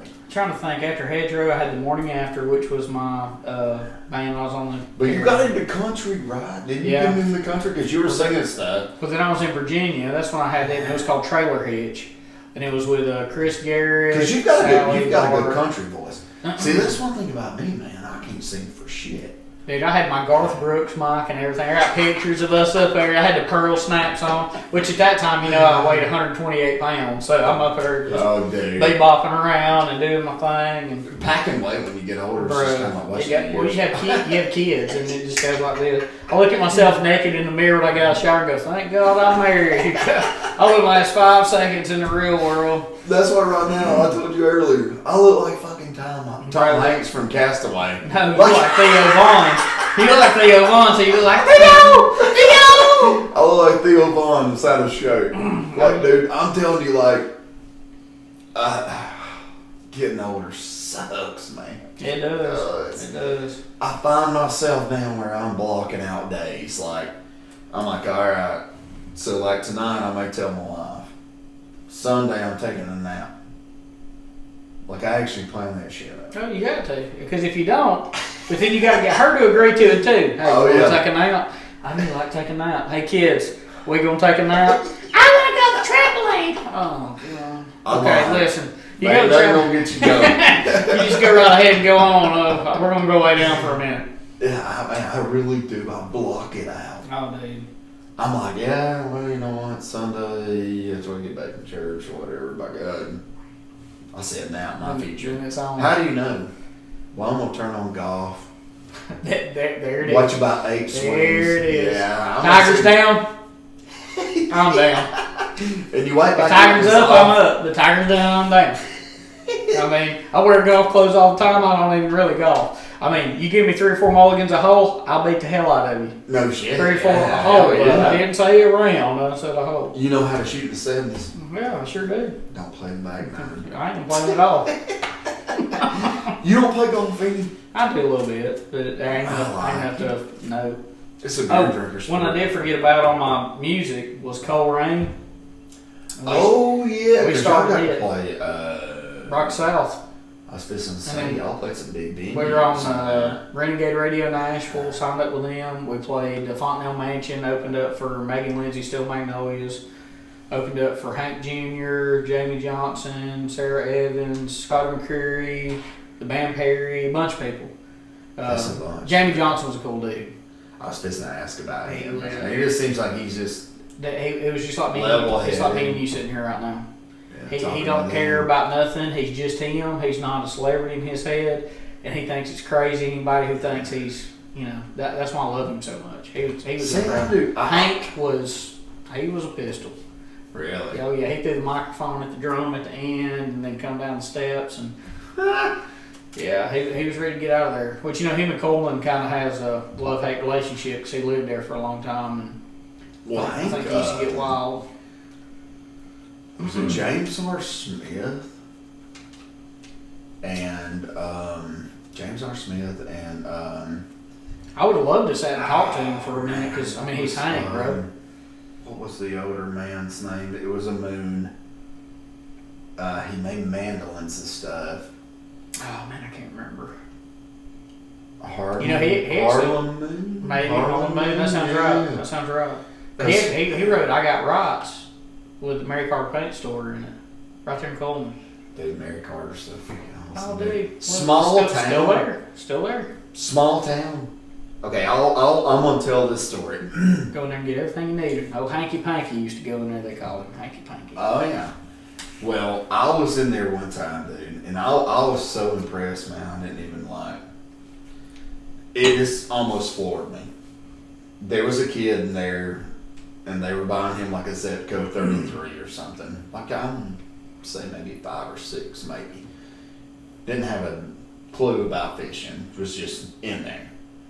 Well, they got all those boxes on the floor of worms and whatever. And Jeff, that works there, come out boxes of worms. Oh yeah, boxes. Boxes. It's people don't even understand stuff. Yeah, yeah. Pumpkin, chartreuse. Oh, dude, call it out there. You gonna get country with it? It's there. Yeah, it is. Bass boat yellow. Mm-hmm. You gotta get it all. Oh yeah, glow in the dark, freaking green. Oh, you know what I mean? Like yeah.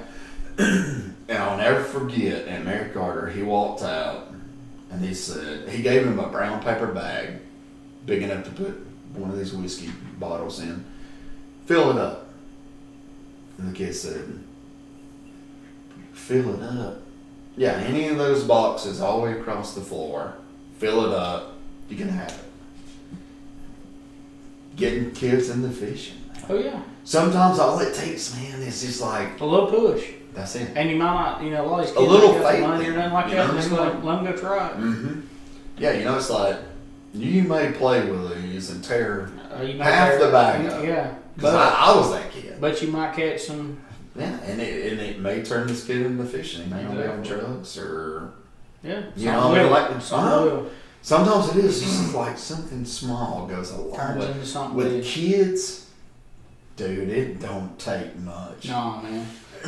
Hunting and fishing has been a big part of my life. I love it just because, like I got started when I was young with my dad, and he always took me out and taught me everything I know, and it all starts then, just with somebody who cares enough to help you. Yeah. And then it My developed dad into took me an to the obsession. gun, Oh yeah. Yeah. Well, I'm a part of a pro staff called Cripple Coot Outfitters. Mm-hmm. So we've hunted, Alaska several times, Rhode Island, Texas, Arkansas, Florida, of course, Alabama. We're going to Canada this year, to Saskatchewan. But I'm a huge waterfowler, so I love geese and sandhill cranes and ducks and, I want to go. turkey. I want to go for the smallmouth fishing. Oh yeah. Dude, y'all hunt all y'all want. I'll No, catch you'd and be, release yeah, all day. you'd be over fishing. We're trying to kill ducks. I'm like, dude, quit whipping the daggone thing. We're about to get these ducks I'm like, working. hey man, this damn duck tried to get my fish. Hey, there's a few times duck hunting. I wish I would have brought one because you'd be sitting there just dead as a hammer. Nothing's working. No birds are in the air. I'd be like, man, if I had Bitsy Minute right now, I could probably be tearing up some largemouth.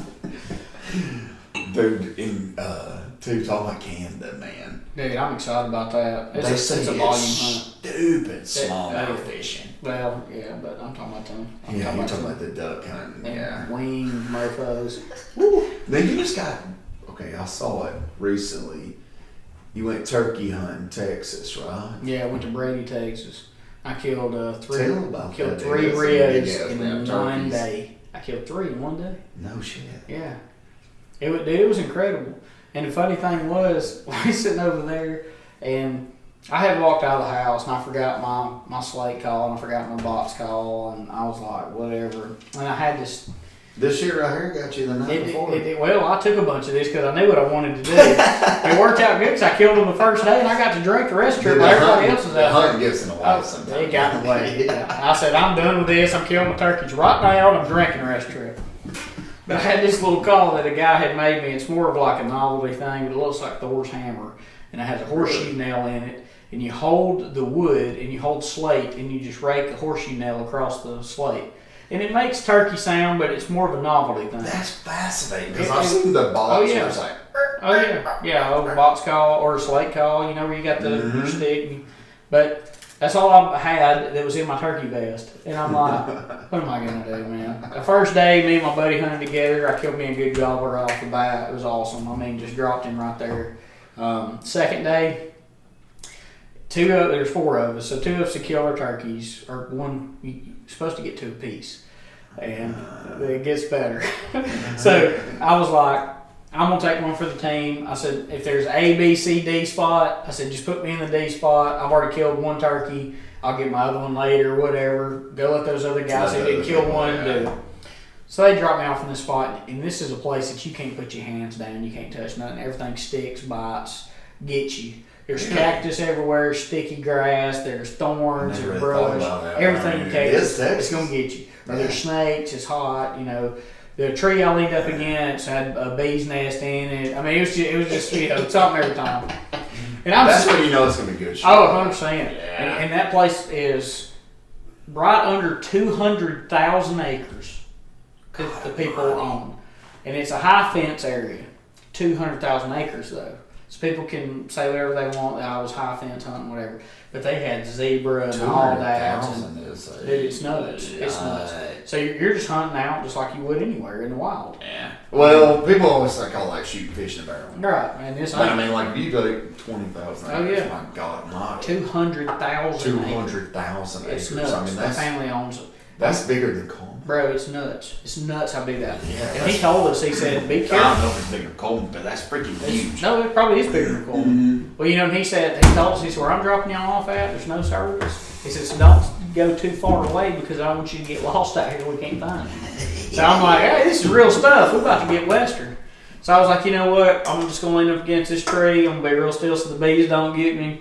I'm going to take me a nap. I'm just going to enjoy my time because I ain't going to kill nothing. That's what I like the most. Yeah. I not go down there and not go to sleep. I mean, bro, I sat back in I had to be one of those little fold-out chair things, little turkey chair. I leaned back in that wild man, and I'm kicked back, and I'm like, let's take me a little nap. I heard something. I was like, what is that? I kind of wake up and I look over the side.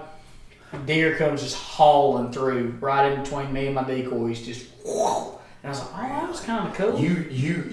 You had a bunch of pictures. Oh, dude, dude, just right there. I was like, that's so cool, man. Mm-hmm. Well, then I was like, well, I'm going to nod back off.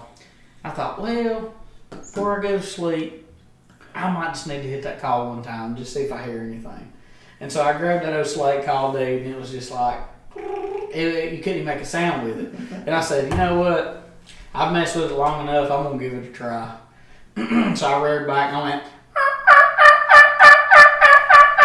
I was about to ask you to do that. I swear to God. I was like, just with my mouth, man. I did it just by mouth. And that thing goes, pow. And I was like, oh, there's one right here. There's one right here.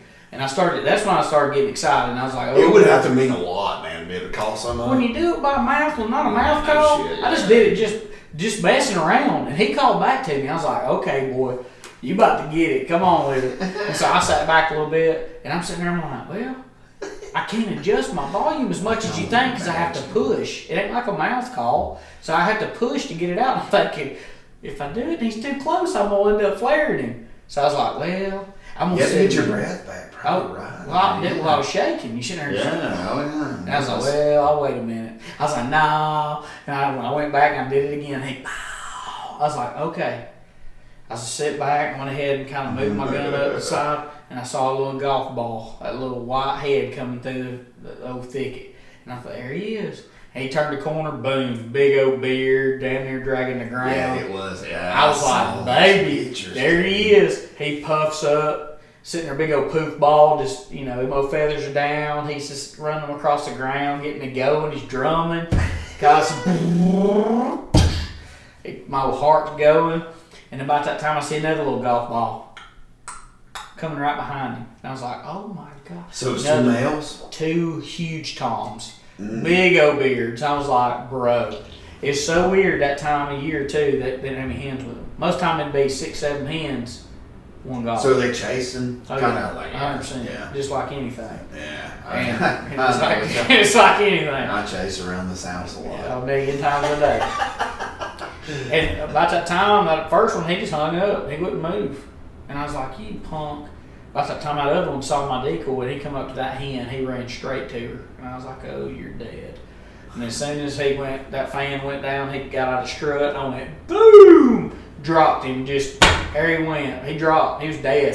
He didn't flop. He was just dead. So you shot two right there, just bam, bam. Well, I shot him, and that other one come up and started attacking him. He was mad about him. He was just tearing him up. And I was like, man, that's my second one. I was supposed to only kill 2. And they said, if you kill another one, it's extra $750. And I was like, ooh. And he just kept messing my bird up. I was like, you going to tear my bird up? I said, you know what? Boom! And then he dropped. And I was like, I'm going to bust that ass. 3 for the day. And the guy was already on his way back over there because he heard my shot, my first shot. But then he heard my second shot right when he was pulling in. And he pulls up, I'm holding 2 turkeys up, just smiling. And he's like, yep. I said, I owe you some more money. He goes, yes, you do. And I was like, well, let's go drink whiskey. So we literally drove around with a bottle of Caribou Cross and went down the river. Me and him sat there and just drank, hung out. See, that's what I would love to go on like a hunting trip. It's beautiful over there. To not shoot anything. Oh, that's not a hunting trip. But I just like to go drink. Well, you do that too. Sleep. Yeah, drink, sleep. Eat good food. Eat good food. Bro, that's something else they had. They had a lady in there cooking. Oh my God. Did y'all cook the turkeys you killed? I got them. We took them home. So is that like a thing? Is that gonna be like a Thanksgiving thing or something? They cook like a Haxus deer lasagna. Really? They had like bison steaks. They Boy, had. I'll tell you what, I could tear up some damn lasagna, boy. Everything they cooked was just. I gained 20 pounds that trip. I'm telling you. Oh, I guarantee you, yeah, hell yeah. When you was a kid, you could eat anything. Nowadays, I ate a Snickers bar, my ass would jiggle for a week. You don't know what you're gonna get. Just as far as that damn duck meat goes, you sit there and you start killing all these ducks. You buy all this gear and you do all this stuff and you hunt them so hard. You buy all this crap. And by the end of it, that's the best $200 a pound meat you can buy. You know what I'm saying? Yeah. But hell, you know what? You could be out smoking freaking crack or. Yeah. And shit, I've always said killing ducks while you do it. You know what I'm saying? Every person needs something. Like they need something they love to do. I mean, if you don't, I don't know how you don't slip, to be honest with you. It's true. I mean, like you like duck hunting. You like duck hunting. I would love to just go with you to Arkansas. I won't cost shit. It's gonna cost shit. No matter what you do. Really? Because I'm one of those people I just go stay at the damn camp. No lie. I'll keep the fire stoked. You know what I mean? Right. Yeah. That'd be a good thing for me to take you. The guy I told you about with the huge bourbon collection. Mm-hmm. His name's Freddie Jenkins. That'd be a fun one for me to take you on because what we literally do is we go over, hang out, we drink. He's got hogs. He's got deer. He's got turkey, and then a lot of times. Nah, I shoot the shit out of a hog. Oh, dude. And Yeah, he wants them dead because they mess his land up. Damn right they do. They tear up the bone. We sit there and drink, and we taste all these nice, fine liquors and all that. And then I've actually started getting into hockey, and I'm pissed off because we just lost last night. So that's Habit? No, Tampa Bay Bolts. That's the Lightning. right, yeah. It's the I see where Lightning. you got to go, Yeah, so, up there. Oh, yeah. He's got like the presidential suite or the box or whatever that's up top. And that's got to be badass. Okay, talk about that. I could never experience anything like that without him. I mean, he hooked They me say up. like watching NASCAR or going. It's Right. different. So I know hockey would have to be like. It is nutty. I mean, it is so awesome. And then one night he put me on the glass. He had glass seats as well. So like I went up in the box down to the glass, and dude, they're slamming into. You don't realize how big these dudes are. You don't realize how big they are. I mean, they're like 6'6". See, I ain't paying no attention. They're I ain't really thought about it. humongous. I know by God they'll throw their damn gloves off their helmet off top. Oh, yeah. Not anybody. And those walls are on springs. So like when they hit that wall, if you're on the glass and your knees are right here, this is coming at you. I mean, it goes woo. So they're like, do not put your beer up on the ledge right there, because if they hit, it's coming on. It's coming off. Bro, Yeah. it is so much fun. I never watched hockey, never got into it, and then I've been to several of their games in Tampa. And dude, I'm a huge Bolts fan now. I love it. I go with them, and the way they got it set up too is they go and eat and everything. The bar's right here, the bathroom's right behind you. They got all the food in the background. Like, this is my place. Cigar bar is right behind the bar. No kidding. Yeah, dude. Me and my buddy Sean, we go back in there and we'll get us some cigars and we'll hit it up. And I mean, dude, it's awesome. Dude, it's I know that awesome. have to be so. Like, Dude. I want to go. I want to go to a hockey game. I've never been. I want to go to one. Will they play Havoc? Will they play Havoc or no? I'm not sure. I think is it the Predators? Is it Predators? Is it Predators Nashville might be able to play Havoc? Is it Nashville? Maybe. I can't remember. There's They might play them. There's gonna be some people like googling this. And I'm Oh yeah, totally 100%, 100%. I'm still new to this. Okay, I'm still new to this. Well, it's kind of like I'm soccer. still learning the power plays and the stick in, and like last night the Bolts got like a 4-minute power play, usually 2, but because the guy got sticked in the face and was bleeding, he got 4 minutes instead of 2. So then that's where that's a rough sport. Oh, dude, it's nutty. them bros don't put up with anything. No shit. No, they'll throw the gloves off and be ready to Oh, fight. they just wear it out. Yeah, it ain't like football where No. you tackle somebody and shove their helmet down the ground or whatever. My No. God, these guys are like. Hey, And it's where that dude overseas, or somewhere overseas, I think it was last year, got killed. He guy like went up with his skate and cut his neck, and he bled out on the ice right there in front of everybody. Yeah, I think it's things you don't think It about. is crazy. You know what I mean? That'd be almost like me saying, "All right, well, we went playing golf and damn head come off the fucking club and it killed this guy." Yeah. You know what I mean? Like, but with us, you The got to be hockey's more worried tough. about the golf cart going in the pond than you are that. most of the time. See, this thing. Most of the time, we Most were of the drinking time, the this Trisky, drinking the Trisky of the wheel digger. I always try to put my golf clubs on the passenger side.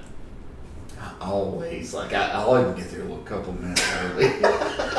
Just to You're make sure. dirty about it. Yeah, Nathan Brown did put it on the driver's side. That's my dude right there. I like Nathan That's Brown, right. man. Nathan Brown golf, baby. He's made a couple of moves at me, Did you see where he just but got? I took him up on him. And he just got his first hole-in-one. No shit. Terry Pines. He sure did. On Masters Sunday. Took you long enough, damn Nathan Brown, you faggot. I'm just kidding. I love Nathan Brown. He's gonna listen to this podcast. He's gonna be like, Gibbs' crazy ass has done damn mention us. Way to go, Tooney. Yeah, I didn't even think. I was like, I should have mentioned Tooney's that go. First hole-in-one. We should start out with How that. dare I? What a friend. You're such a friend. Listen, He don't care if Nate you Dogg, I Nathan love you, Brown. baby. Nathan Brown golf. Everybody needs to buy a Nathan Brown golf hat. Put Terry Pines club shop out of business. I love that dude, man. Dude, he is the best. He is I the think best. man. even like, let's just say Nathan wakes up hungover. Hangover. He's been up on hungover. He wakes up hungover. I'm getting him This jacked thing tonight, is boys. nice. I'm telling you, it's great. He wakes up. Let's just say he wakes up 6 o'clock in the morning. He's got No, a he dry don't. mouth. He's No, got to have no, some he clean don't. water. Is he a late sleeper? Try, Try 8:30. Okay, 8:30. 8:32. And we go in the clubhouse having mimosas. Mimosas. I'm just thinking like the shittiest mood this guy could wake up would be the best. It'd be mood your most best people would day. be in. It'd be your best day. That is him, bro. He's the nicest guy. And he He walks up, is. he's like, "How are you doing?" He's gonna hug you. He's gonna ask you how your mama's been. He's gonna ask you how your kids are doing. He's gonna know them all by name. And then he's gonna say you some ADT security right after it, and you're gonna thank him for Oh, it. yeah. He's Yeah. the man. He will. He'll come up to me and he'll be like, "Gibbs, I'm telling you. you sexy son of a bitch." And I'm like, dude, no lie. If it went early and I knew my breath stunk, I'd kiss you on the lips right Dude, now. every time he calls me, he's It's like, fun to be around. every time he calls me, it's he's a joy. like, "Strick with a big dick, what's up?" I'm like, "Man, you encouraging thing, you. I love you." Dude, we straight up, we've had some times up there at Terry Pines. We'll go, he lives off like hole 3. And Yeah, I think I've been at his house once or twice. we'll go, yeah. I mean, it's in the spot, bro. His wife comes If you out slide looking to the out. left, it's done. Yes, I don't even go looking for a ball. I'm just like, Stephen just beat somebody you. at y'all's house? Somebody busted the sunroof out of the Mercedes that one Must have day. come off at 12. Oh yeah, I didn't do it. But bro, we get straight up, get on the golf cart, go to the clubhouse, start drinking some mimosas right there in the morning, get them mimosas, and then we have folks coming in, get ready to go golf. So they'll come in, then they'll stop after 9, and then we're sitting there looking at them, "How y'all doing?" And then they leave, and next thing we know, they come in off 18, and we're still sitting there, and they're like, "Y'all still here or what? How many of y'all played?" It's only like, hey, It's like, You what only time live is it? once, I don't brother. even know. And we just get back on the golf cart and go right back over to his house. Across the course, of course. Yeah. it's all golf course. We're not drinking. Golf course. We're not drinking and driving. We're coursing and driving. Are you hearing all the stuff I've said? I've done said, if you're hangover, and I said, whenever you're leaving the golf court. Hell, it could be a court. It could be. I'm not a whiskey man. That right there, that's punched me in the throat, dude. But I don't care. I'm having fun. It's good stuff. When is the last time me and you actually sat down, crossed each other? We were kids, probably. We were probably 18. Yeah, we were young. I mean, for sure. 18. So 20 years ago. For sure, yeah. It's been, I'm 40. Yeah. I'll be 39 this year. Dang, dude, I'm gonna tell you, man. When, like, 40 is when you start falling asleep. You know what I mean? It's like you're just sitting there talking to someone and they're like, yeah. And then I think that you're not interested in it. It's just freaking times, dude. Yeah, it gets. Dude, I find myself at ball games sometimes. It's exhilarating as hell, and I'm over going. Go! And then you realize you're like, get the ball, throw it in, because you're on defense. You know. Oh yeah. Whoa! No, don't go. Throw the ball in. I used to never be a napper. I'm thinking about 36. I'm a napper, man. You got a lot going on. You got your liquor store. Got our wedding venue. We got the playground business. We got travel with the playground We got business. 3 kids. Every time you turn around, it's like, hey, we gotta go to. Hey, we need to. I mean, it really is. Oh, it is. It is. It's a lot. Just like this weekend, we had the first weekend that we don't have baseball. First weekend, and I think the only weekend the whole season we don't have baseball.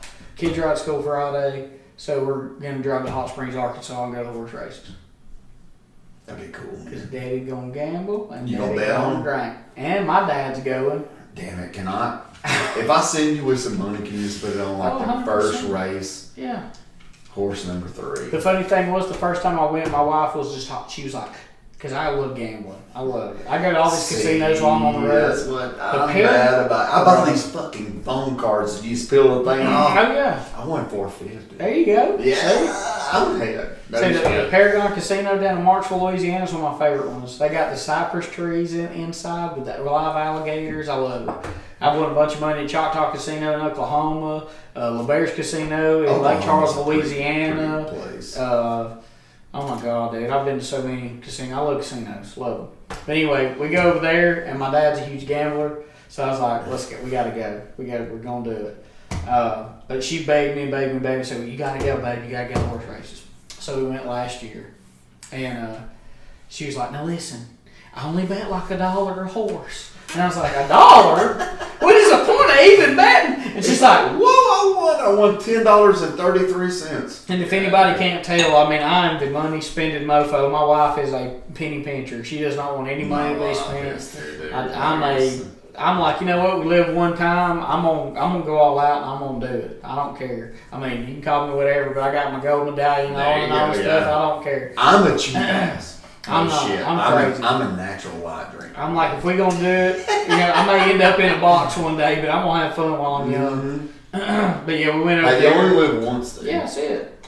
We're seeing that. Oh, we are seeing it, and we're having a lot of You buddies blink pass your away eyes. right now, and You that's why blink I'm your like, eyes and you're being a grandpa. and that's why I'm doing my thing. I'm gonna Me do my too. thing. I'm gonna travel. I'm gonna see the world. I'm gonna do it. Like, yeah.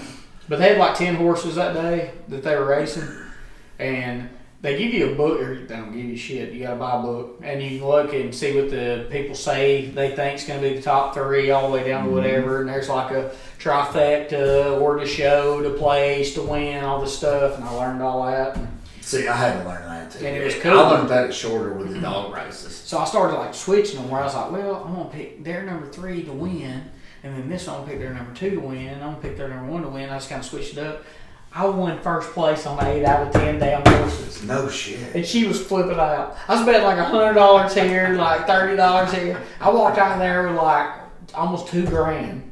No shit. And she's like, oh my God, oh my God. I was like, yep. So then, See, I'm a numbers person. It don't matter that Big Brown has won all this. No, I'm just kind of like, I go with I'm feeling number 4. But then my drunk ass, knowing that there's a casino attached to this place, I'm like, ooh, Blackjack is calling me. Let's go do it. And I sit over there for probably 30 minutes and lose every single bit. Dime. And I was hitting for a minute, and then the deck went cold, and you're supposed to get up and move. And I was like, nope, I'm going to show you. By God, this table's got to turn at some point. It didn't. Blackjack, I've never did any good at blackjack. I love blackjack. I understand the game. That's one thing, like craps is the most I've ever got up at. Craps, I lost my ass. I didn't understand that. I'm sitting there like, let it ride. I'm just trying to sound cool. I'm like, hell yeah, let's get this. And then it don't ride. There was one time, this is embarrassing until, there was at one time, the field, nobody bets. And I got up so much at one point within probably an hour that sometimes I was throwing $50 and $75 down on the field. And it was hitting. It was stupid. It's luck. Gambling is luck. It's luck. And then by the time we left the week, I got the debit card and ATM. I'm gonna try this slot machine. Oh, yeah. Just to see if it's meant to be. 100%. And that's it. Yeah, and then roulette. Yeah. A buddy of mine told me he was down there too in Las Vegas.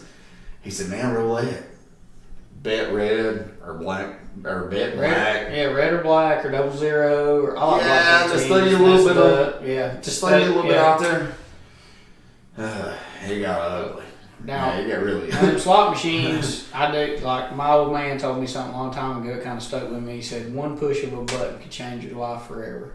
It could. And he's right. Mm-hmm. Now, I always like going to high limits. I'll build up a little money in blackjack, I try to, and then I go over there and I'm like an all or nothing kind of guy. I'm like, either I'm about to win something or I'm going to the room and pound. This is Las Vegas. Go big or go home. It's going. I mean, and I go in there and I have like a double top dollar or a Wheel of Fortune or something, and I'm like, come on, double top dollar. Come on, first offer. I'm like, oh, $300, that's bullshit. Come on, give daddy something. Second offer. Next thing you know, it's like 80 cents. I'll take it. Yes, I'll take your $20.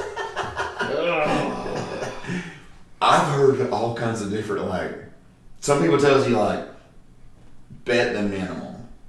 No. Hell no. Bet the maximum. Yeah. More payout. Now, you can mix it up because some people believe that it's on different hits. The minimum's on certain hits, and that's on maximum's on different. And it could be. It's a computer program. Yeah. So they may set so many pushes on a minimum wins this, and so many pushes on a maximum wins this. They could do that. We don't know. No, you don't. I do know this though. One time I was in Biloxi, and I was with a high school friend that lived in Mobile. We rode over to Biloxi. We were playing the Boulder Lodge, I think it was, and she kept watching. She had a $20 bill. She kept watching, like watching older, like the older people was in there. And as soon as they got up, she'd take their seat. Yep, 100%. Yeah, I think she left like $880. Oh yeah, I had that happen to me one time at the LaBear's Casino. Now I won really good there one night. I won like $10,000 one night, which was crazy. That's a big hit. But now I sat there one night and I'd spent, I think I was like $800-900 in. And I was pissed because I was losing money. And I sat down double top dollar, and I just kept trying, kept playing. And I went up, and I'd win down, went up, I'd win down, went up, went down. And then I was like, screw you, machine. I got up and left. The little old girl come up, sat down, put a $100 bill in, hit max credits. She won $24,000. Oh, shit. And I was like, but would it have hit if it was me? Because you got to put your little card in there and all your stuff. So then you start thinking in your head, you're like, maybe it's okay. Maybe I did the right thing. No, you didn't. You could have had $24,000. You're like, that's my machine. No, it ain't. You get through all these. I've been told, man. So those machines, if you walk up to, let's just say it's a $1 bill Wheel of Fortune, and you put a $5 bill in there, you lose. I mean, there's no way that you don't win. You're done. Yeah, you're now. There's no way you win. Yeah, put a $100 bill in there. That's what I've been told. Yeah. They're like, you put $100 in there, they know you're gonna stick with the seat. You'll hit with them the first 4 or 5 times to keep you going. Pull it, go to the next machine. Yeah, that's what I do. But see, I'm always. But then if I win up good enough, it's kind of done. I win on slots, and then I go to blackjack. Now I try to do my thing. I go back to slots and go back to blackjack. I might play a little 3-card poker, and then I might go back and just keep bouncing. Keep going back and forth. I do. I just bounce. I think slots. There's some kind of art to it. I really do. Because I know people that's been there and they play like the $100 slot machine. I mean, I would tell you that I think slots are bullshit, but I've won money on slots, and I've watched my dad, who has a horseshoe shoved up his ass. I have watched that man win so much money. Hell, one night was at 3-card poker at the Isle of Capri in Lake Charles, Louisiana. And we went over there, we met up. He was selling playground equipment at the same time. We met up there. And we couldn't get in LaBear's because it was sold out.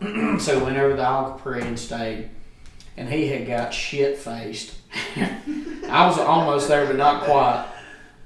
And we're sitting there playing 3-card poker. That's what they want you to do. That's why they bring you those drinks, you know. And he played down, and he's like, hey, let me borrow $500. I was like, Dad, Damn, really? He goes, "Oh, I have $500." So I hand him $500. He sat there, played for a little bit longer, and he goes, "I'll be right back. I got to piss." I was like, "All right." So he left, went to the bathroom. Well, time goes by. He still ain't there.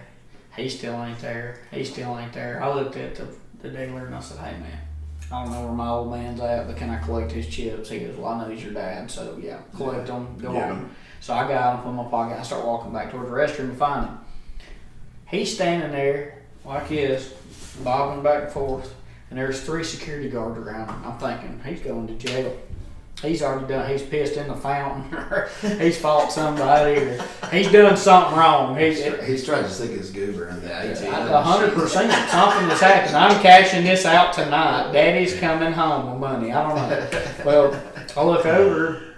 I was like, "Hey, is he okay?" And they said, "Yeah." They said, "He's a little inebriated." And I said, "He is." And they said, "But he hit a jackpot." And I was like, "A jackpot, huh?" He hit right over $20,000. No kidding. On a slot machine, drunker than piss. And so I know my dad, so he is full bore. And and I looked at him, and the guy kind of come up there, and he hands me the money. And goes, "Here's his winnings," because his were just bobbing. And so, I put the money in my pocket and I pulled $2,000 out. And he goes, "Where's my money at?" And I said, "Right here. You won $2,000. He goes, "That's pretty good." I said, "Yep." So he went and just partied it all away. And so I went up to the room and hid the money. I hid all of it in his boot. I slid it all in his boot. Put it back in his bag, everything, so he wouldn't find it. And then he gets back up the road, passes out, wake up the next morning, headache, just, we were supposed to get up and leave. And I was like, "Oh, dude, I feel terrible." He said, "Me too." He said, "Let's order them $40 cheeseburgers and just sit right here." So we did, and we sat there, and he said, "I'm such a dumbass." He said, "I think I remember winning $2,000 last night," something like that, and I pissed it all away. And I went, "Actually, you won like $24,000. And I went over and pulled the 22 grand out, and he's like, "Dude, so he handed me $2,000, and I went, $2,000? You should be at least 10. I'm your son. I get half." I know, right? That's what I said. I should have told you it was down 10,000. Is what I should have done. Dude, I was about to piss my pants. When? Just now in that bathroom break, dude. Bringing on that freaking Weller. I felt like my eyes were watering. It ain't the beer. Hell no, it definitely ain't that damn beer. Golly. It's good stuff, bro. It goes down just like silk. I told though. you, it's because that's the thing about bourbons that people don't understand. You get what you pay for. Yeah. Like, So what's a bottle of that? What's a bottle of that cost? About $190. Really? Yeah. Don't put me no more, brother. I'm not used to it. Maybe this is a splash. It's like, oh, right there. Yeah. Let me tell you this story about my mama. That's a good pour right there. I'm gonna let you. Shake it around a little bit. You see that my legs come down? Oh, look at them beautiful legs. This is awful. I'm like, ooh. Kentucky Straight Bourbon Whiskey. George T. Stagg. Well, this ain't George T. Stagg. That's just the blend. Mm. Yeah, I probably now a bottle of Stagg would be over $1,000, so we're not going to pull For a bottle of whiskey? 100%, bro. No shit. Yeah, dude. I mean, there's you get in the bourbon world, you get in the Pappies, you get in the antique collection where you have the William LaRue, the George T. Stagg, the Thomas Handy, Eagle Rare 17, stuff like that. You're getting into it. No shit. Like it's like. Oh, it's a cult following these days. It is a So legit. people like, God Almighty, like $1,000 bottle. 100%. Oh, dude, Pappy Van. When they pop that? Pappy goes up. Like, I mean, you might spend $7,500 on a bottle of Pappy. No shit. Like, who would you open that up for? Well, you got enough money, you just open it on up. Yeah, because I'm like, most of them I'm a natty daddy. But not natty daddy, I'm a natural white guy. You are natty daddy. It was so funny because today, when I called you, I was like, hey man, be here about 5:30 or so, you know. And you said, man, I'll bring you something to drink. What do you like? No shit. Natural light. It was like, hold on a minute now. It threw me for a loop. I'm thinking, Dude, you should feel special though that I'm drinking this with you. No shit. Because I have cut ties with whiskey, but this is so smooth. it is good, and you feel great. Yeah, you hell feel yeah, great. it's good. And the thing about If it I is, wake up with a hangover in the morning though, I'm going to call you and I'm going to cuss you out. but you're not going to. You know why?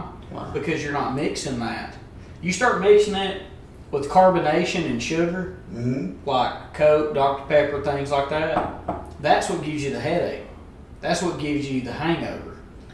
See, It's I the know sh- some buddies that does energy drink shit. It's the- well, Those guys are crazy. That's that infusion stuff and all that. The upper and downer mixed together like a... When you drink it straight up, just like we Yeah. are in the Glen, and it's room temperature, and, Yeah. you maybe have some water in between every now and then, which we have not. We hadn't yet, no. But you do. The only water I've had is what I pissed in and then they gave me. Yeah, that was about it. It splashed on you just a little bit. It seeped into your body in a moment. Yeah, that's about I it. love this freaking hat, dude. Yeah, man.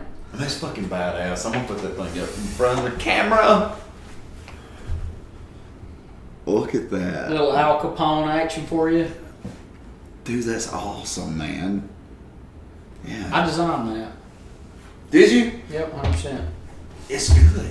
And then me and my wife, like I said, we painted on the side of the building. So I figured out you do all the work yourself. I just took a projected on the side of the building. Yeah. I mean, it's the size of a billboard.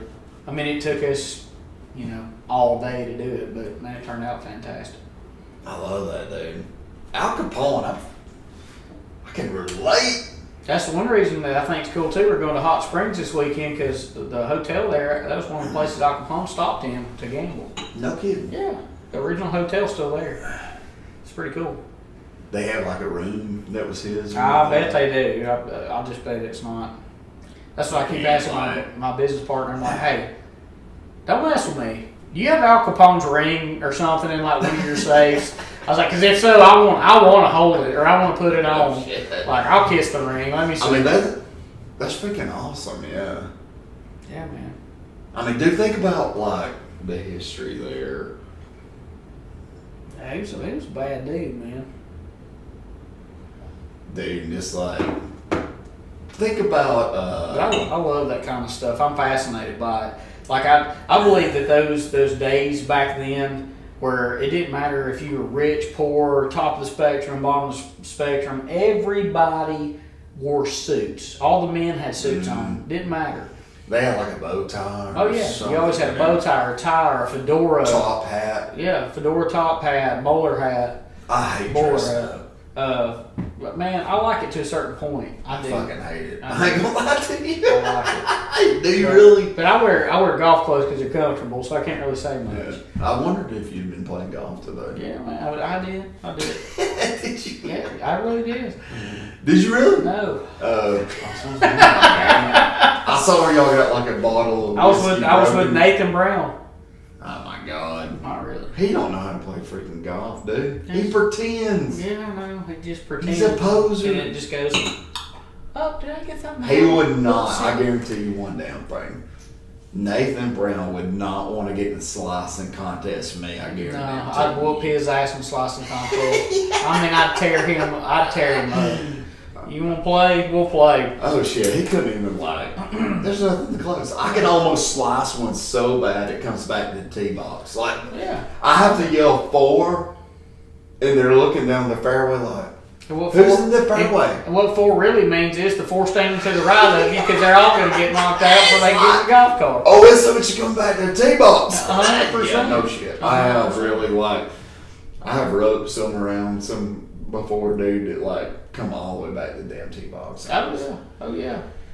It's I've done it embarrassing. before where I feel like I probably swung hard enough I could have fell to the ground. The golf ball still sitting there high and proud, just going ping. Good thing is it didn't count against me. And I look at everybody else and I say, "That was my practice shot. Thank you very much." Do you know, like with golfing, when I realize I am drunk, It's Is when when you I drank try to put half that- a bottle of Weller. yeah, no shit, I'm probably have to call him tomorrow. But like, when I go to tee that golf ball up, you lean down, you know, whatever, and you go push that ball down. Oh yeah. You bust your ass. You just fall down. You're like, oh man, y'all think I'm drunk. You know, oh hell, you think I'm drunk, you know, or whatever. You get down on one knee, and you're still trying to tee this damn golf ball up, right? And you can't get that thing to set up there. Then you end up on both knees, and you're almost like praying to God, please let this damn golf ball sit on top of this tee. You know what I'm talking about? Like, Then you got that one dickhead friend in the background going, the golf ball falls off. That's one. but then you stand back up and you get that driver and you, by God, you got that ball teed up. You stretch them arms out and you got that damn golf club out there. Making And love it to tips the ball and the son-bitch falls off. And you're like, you know what? One of you cocksuckers put this damn thing on tee for me. T-boy. And then I come home, you know, you kind of walk in, you know, by God, it sounds like a damn car that's ran through the damn door. You know what I'm talking about? And you set your bag down, you're like, babe, I was good today. Really? Yeah. Hell, it got dark on us. It was 2:30 in the evening. I don't know how it got dark on you. Y'all won't know it. Maybe we quit. You know? You know, it's like, hell yeah. So-and-so said they hated 15, and we just didn't even play no more. We just went on around. And then he said, well, we played better on the front nine, so we might as well go play them one more time. And then the betting starts. By God, you ain't seen some shit till you get on a golf cart. Yep. Till you get on the golf course and you start betting. Because then you start seeing all kind of stuff. You get back there with some fellas and stuff gets comical. They're like, hey, bet you 100 he slices to the right. Oh yeah, I bet you 100 slices to the left. Deal, you son of a bitch. Next thing you know, and then you hear, there you go. And I'm sitting there like, what? Oh yeah. Think about like Nathan Brown. Let's just say me and Nathan Brown on damn T-Bogs. That's something should go to golf. And I'm like, you know what? Buddy, I'm gonna play you fucking $25 on this hole or whatever. And he's like, sure. And he gets up there and he beats your ass. He's probably not going to take the money from you. Because he knows that you were drunk to make the bet. But on the boys he plays with, they going to take your money. Yeah. I've seen them. But like me and him, he would have been like, Gibbs is freaking drunk, dude. They'll bet on anything too, which I'm guilty of it too. Closest to the but they'll be like, okay, when he tees off, if the tee stays in the ground, I owe you $100. Deal. Damn it! Come out of the ground. Here's $100. I mean, it can get out of hand real quick. Yes, it can. And I've realized, like with golf, I suck at it, and it's just one of those days where I'm like, I suck at it, but I love it. As long as I get to drink and hang out with my buddies, that's all I care about. You let me hit the ball around, we might be in the woods somewhere. Like I feel like Rodney Carrington when he was talking about that. He said, you know, I hit it way over there, and it went in the woods, and I said, damn, was that good? He said, if you need to take a shit, it is. I thank God I had a golf towel until I used it. I had to use my socks. I mean, that's about the way it goes. No shit, it really is. I mean, that's the way it goes. I love golf. I do too. I don't make no bets. I ain't gonna make no bets on like somebody like, yeah, this fucking whiskey's fucking going, brother. Oh, there it is. I gotta get rid of these hiccups. Let me hold my breath. He's holding his breath, ladies and gentlemen. In 3. Exhale. They're gone.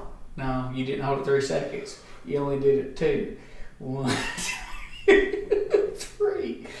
Let it out. That's it. They're gone now. That's all it is. Because I'm gonna go down there. I'm gonna go downstairs to my boss and be like, you're drunk. And I'll be like, yeah. Let me explain that. Okay? This is like a really nice bottle of whiskey. And I can't let it just not get drank. I mean, that'd be think about how that bottle of whiskey feels. Yeah. Not getting drank. What if I just put that thing up on the shelf right now and it ain't been drank? You know what's really going to happen is It's like a toy that ain't been you're played going with. to walk downstairs and she's going to look at you and go, drunk again. And you're going to go, me too! I'll give her a tater. She's about, you gotta get a shower. Yeah. In the morning. Daddy's going to be nasty tonight. Because I'm a natty daddy. I'm a nasty daddy. You gotta think, what kind of stupid people are running freaking Natural Light? I drank Natural Light only forever. Not one freaking sponsorship. Not one. No. Nothing. No. I mean, I got a guy here But you drank that owns a fucking 10,000 square foot, at least 12,000 square foot liquor. Emporium. Yeah, I mean, like, I could have told him, I could have said, hey, dude. And you're already sponsored. Yeah. And I could have been like, hey, dude. Yeah, bring me, if you don't mind, bring me those Modelo's. You know, you got any limes you can cut up? I got the Modelo's. Yeah, and then Natural Light will sponsor me, man.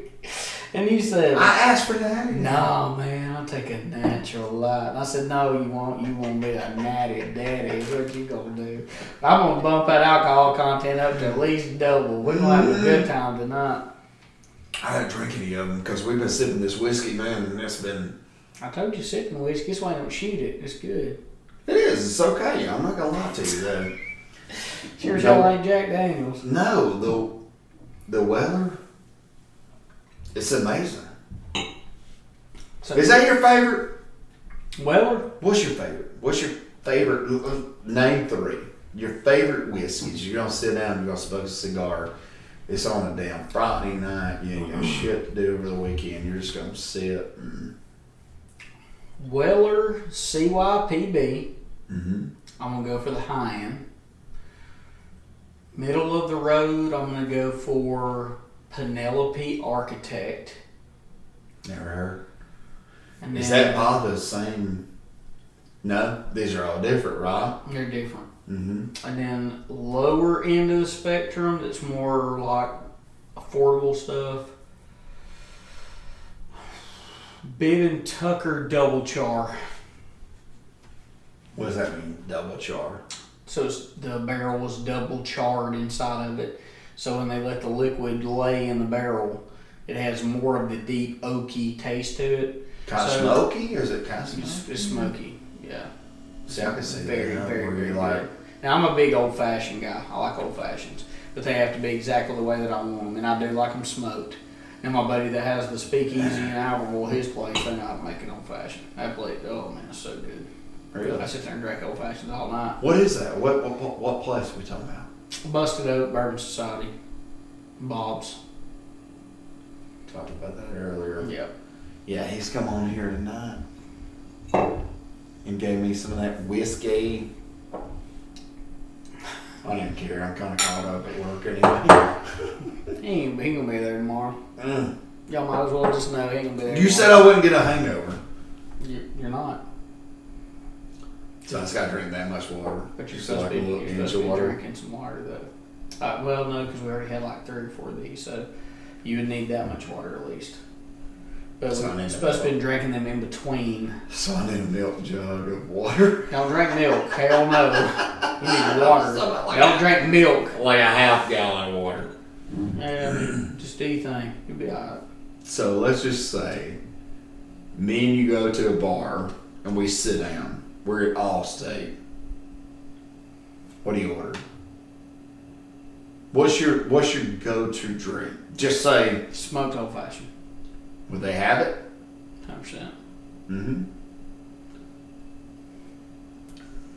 So is it I don't whiskey know, it might not be secret? smoked. They might not have a smoked, but smoked old fashioned is my go-to. Something close. Or basically the same brand, but it's not prepared the right way. Well, it depends on what they got. Mm. And if it's not the right coloration, if they use a maraschino cherry at all, I don't fucking want it. What does that mean? So, maraschino cherry, just a red cherry. Uh-huh. And if it's pink or red looking, it just tastes Yeah. gross. Tastes gross. Mm. You want the real cherries, the dark cherries. Woodford Reserve actually has cherries that they have jarred, and they're fantastic. Woodford. And what I like to do in mine, when you get your glass out, I like to put my cherry down in there without the stem, and I'll take my muddler and press it down once and twist it, and then let it alone. Because if you sit there and just muddle it, there's going to be a lot of particles inside of your glass. But you're basically just trying to squeeze the juice out. Yeah, so you just want the juice, you squeeze, you push down, you turn it, then you put a big square ice cube down on top of that, and then you can do, your simple syrup, your bitters, your bourbon, and then if you want to add any citrus or anything like that, smoke it, pour it on there, and it should kind of be an amber color like that. That's neat, man. Or a very dark red, like maroon. Do you drink beer much? No. You're a whiskey guy. I love bourbon. Yeah. I'll drink it every now and then. Like if I'm at a Mexican restaurant, I'll drink the Modelo Negra. Oh yeah. I like If that. I'm at like a beer place that has all the different kinds, the craft beer, I'll do like a flight and just try what they have. But I mean, if I'm going somewhere and I want to hang out, I'm having bourbon straight, neat, or I'm gonna have an old fashioned. That's just what I like. See, I'm one of those guys. I walk up there and I'm like, man, you ain't got natural light, do you? No. I'm a redneck drinker, dude. Well, Really, then you yeah. drink Old Crow. I probably would. I've You wanna talk I've about- actually. You want to talk about a headache? There's your headache. Now, a If I lot. wake up tomorrow and feel like shit, I'm gonna. I don't. You won't though. I'm gonna call you. Yeah, go ahead and call me And I'm gonna be like, look. because you ain't gonna do it. You gonna I'm call gonna be me. like, I'm deleting our freaking podcast, you bastard. You gonna call me and you're gonna say, "Where can I find that well digger at?" And I'm gonna say, "You mean that weller?" I'm gonna call you tomorrow and be like, ugh. I'm gonna have to drag this dude back downstairs to his wife. Is the only problem I'm dealing with right now. She don't give a shit. I got a good wife, man. She's gonna be like, oh, you mean take y'all's picture? 100%. Just about as 100% as this is. It's 107%. Oh my gosh, man. Dude, this has been fun as hell. You gotta come back, dude. I'd love Got to. I'd love to. I got plenty of stuff to talk about. Yeah. I'm telling you right now, I feel like I could talk about about 3 more hours. We might have to. There's- We might have to plan us a little Saturday night or something. My God. There's so much stuff we didn't even talk about. We could go Man, live. touch. We could actually go live on a lot of shit. Oh, 100%. Just be like, It'd be so much fun. it's man. gonna be balls out, Oh yeah, just to the walls out, just go live, no recording, just no censorship. It's like, oh, you call me a bitch because I can't drink that damn whiskey. One of those deals. We need to pull all night. 100%. We need to do it at my wedding venue. We need to. Yes. I got it all set up over there. I got a full bar, got the stage, I got everything up there. We can literally get up there and sing karaoke for everybody. God, People don't want to see me get on some Cody Johnson. Really? Oh, baby. I'll get on some Cody Johnson. You know, the funny thing is, me and my wife, our first date was at a Cody Johnson concert in Little Rock, Arkansas before he was big. Really? Loved the dude. And, I mean, we paid $20 a ticket. He's good, yeah. He's amazing. Uh-huh. So then that was kind of our first connection where we knew that we were meant to be together. And so like we held that close to us at a Cody Johnson concert. Well, as we got going, Cody was getting bigger. Well, he was playing at the Ryman. I ended up scoring front row seats, dead center of the Ryman Auditorium for Cody Johnson. No kidding. Got a meet and greet with him. He signed my arm. And So did you get that tattooed after he? Yeah, after he signed it. Yeah, Because it's my Marine Corps arm that I got all my tattoos on. Yeah. But I did his symbol. It said every scar has a story because these are like my scars, and that's one of his songs he wrote. That's badass though, dude. Yeah. Like Uncle Sam holding the damn Oh, yeah. AR-15 or I whatever. got, I got Infidel and Arabic here. I got a bunch of Iwo Jima. I got a bunch of stuff. But we had been day drinking in Nashville. And I was like, yeah, man, we gotta have a good time in the day. Because I don't want us to be drunk later tonight and mess this up, getting me Cody Johnson. This is cool. It's like, hey, Yeah. Cody with a K. So we're rolling around, and I was like, I want to show you where it's going to be. So we went the back way to the Ryman. I said, this is the Ryman, isn't it beautiful? She's like, oh, yeah. So as we walk up, I go, there's his bus. And she's like, oh, babe, look. We're taking pictures, and it had this symbol. That's all that was on it. It was like right next to the door. And he had like his golf clubs out, like leaned up against the thing, like talking about golf. Really? And like as I walk up, I'm sitting there and I'm like, cool. She takes a picture next to the bus. I take a picture next to the bus. About this time, a guy in shorts and Crocs, or hey dudes, comes walking up with a baseball cap and some Costas on. And I was like, hey Cody. He goes, what's up, brother? Gets on the bus. And I was like, hey. That was Cody Johnson. Yeah. And so once again, the challenge coin. I walk up to the security guard and say, hey man, I know he's busy. I said, could you please ask him if I can give him a challenge coin? This is before the meet and greet. This is just him being there during the day. He comes off the bus, talks to me and my wife for like 20 minutes. No shit. I showed him my tattoo and I said, hey man, tonight I'm going to get you to sign my arm so I can have a tattoo underneath of it. Talked about the coin. He asked about my service. We talked about everything about the songs. And my wife loves his wife. She's like, where's your beautiful wife at? He's like, oh, she's actually back home right now. We've been stressed out, moving houses, and I'm not even there, awesome. just being a dude. Oh yeah, just And normal, just a normal guy. Just normal guy. And he goes, it pisses me off. I can't be back there helping her. And, you know, just, it was just, he goes, you know, and I've had a terrible day. And he goes, seeing that makes it all worth it. Yeah. And I said, man, this is my wall of scars, and that's why I wanted to put that lyric. I said, it means a lot to me. And then later that night when we met up, you know, then I was in my pearl snap, my cowboy hat, and all my stuff. And he's like, man, we clean up good, don't we? So we took pictures with him backstage at the Ryman. That's nice. Yeah, dude. I mean, like, We're in one of his music videos. From Really? the Ryman. Yeah, with me and my wife were in one of the music videos. Yeah, from that night. which one? Oh my God. It's the one that's at the Ryman. Anyways, I can't that's so remember. cool though. Yeah, you dude. can see us sitting right now. You know, that's what a lot of times like with celebrities, it's like, have you forgot you're a real person? You know, a lot of those people that they'll take some time with you, even if it could be 10 seconds or 3 minutes. Oh, yeah. Out of all the people I ever met, dude, the funny thing is, I told you earlier, the nicest man I've ever met was Paul Rubens, who was Pee Wee Herman. And the reason dude, I know he has a crazy past and everything. And he was Ernest Goes to Camp's one of my favorites. And he was known for his dirty time that he did in the Peep Show. That's what everybody remembers him for. Yeah, But I had given him a challenge coin, and when I gave that to him, he was like, "Hey, you give me a gift. I feel bad I haven't given you a gift." He goes, "Did you already pay for the autograph?" And I said, "Yeah." He goes, "Give him his money back." I gave him my money back. Really? We took a selfie together, talked to each other. Then he goes, "Hey, didn't we take a picture together yesterday, like the professional one?" I said, "Yeah." He goes, "You got that with you?" And I said, "No." I said, "It's in my binder back at my buddy's house. I just left it there." And he goes, "Go tell them that Paul Rubens said to print off another one and I'll pay for it. Bring it back over here and let me autograph it." And That goes a long way. And every time he signs anything, he would put your pal, Pee Wee Herman.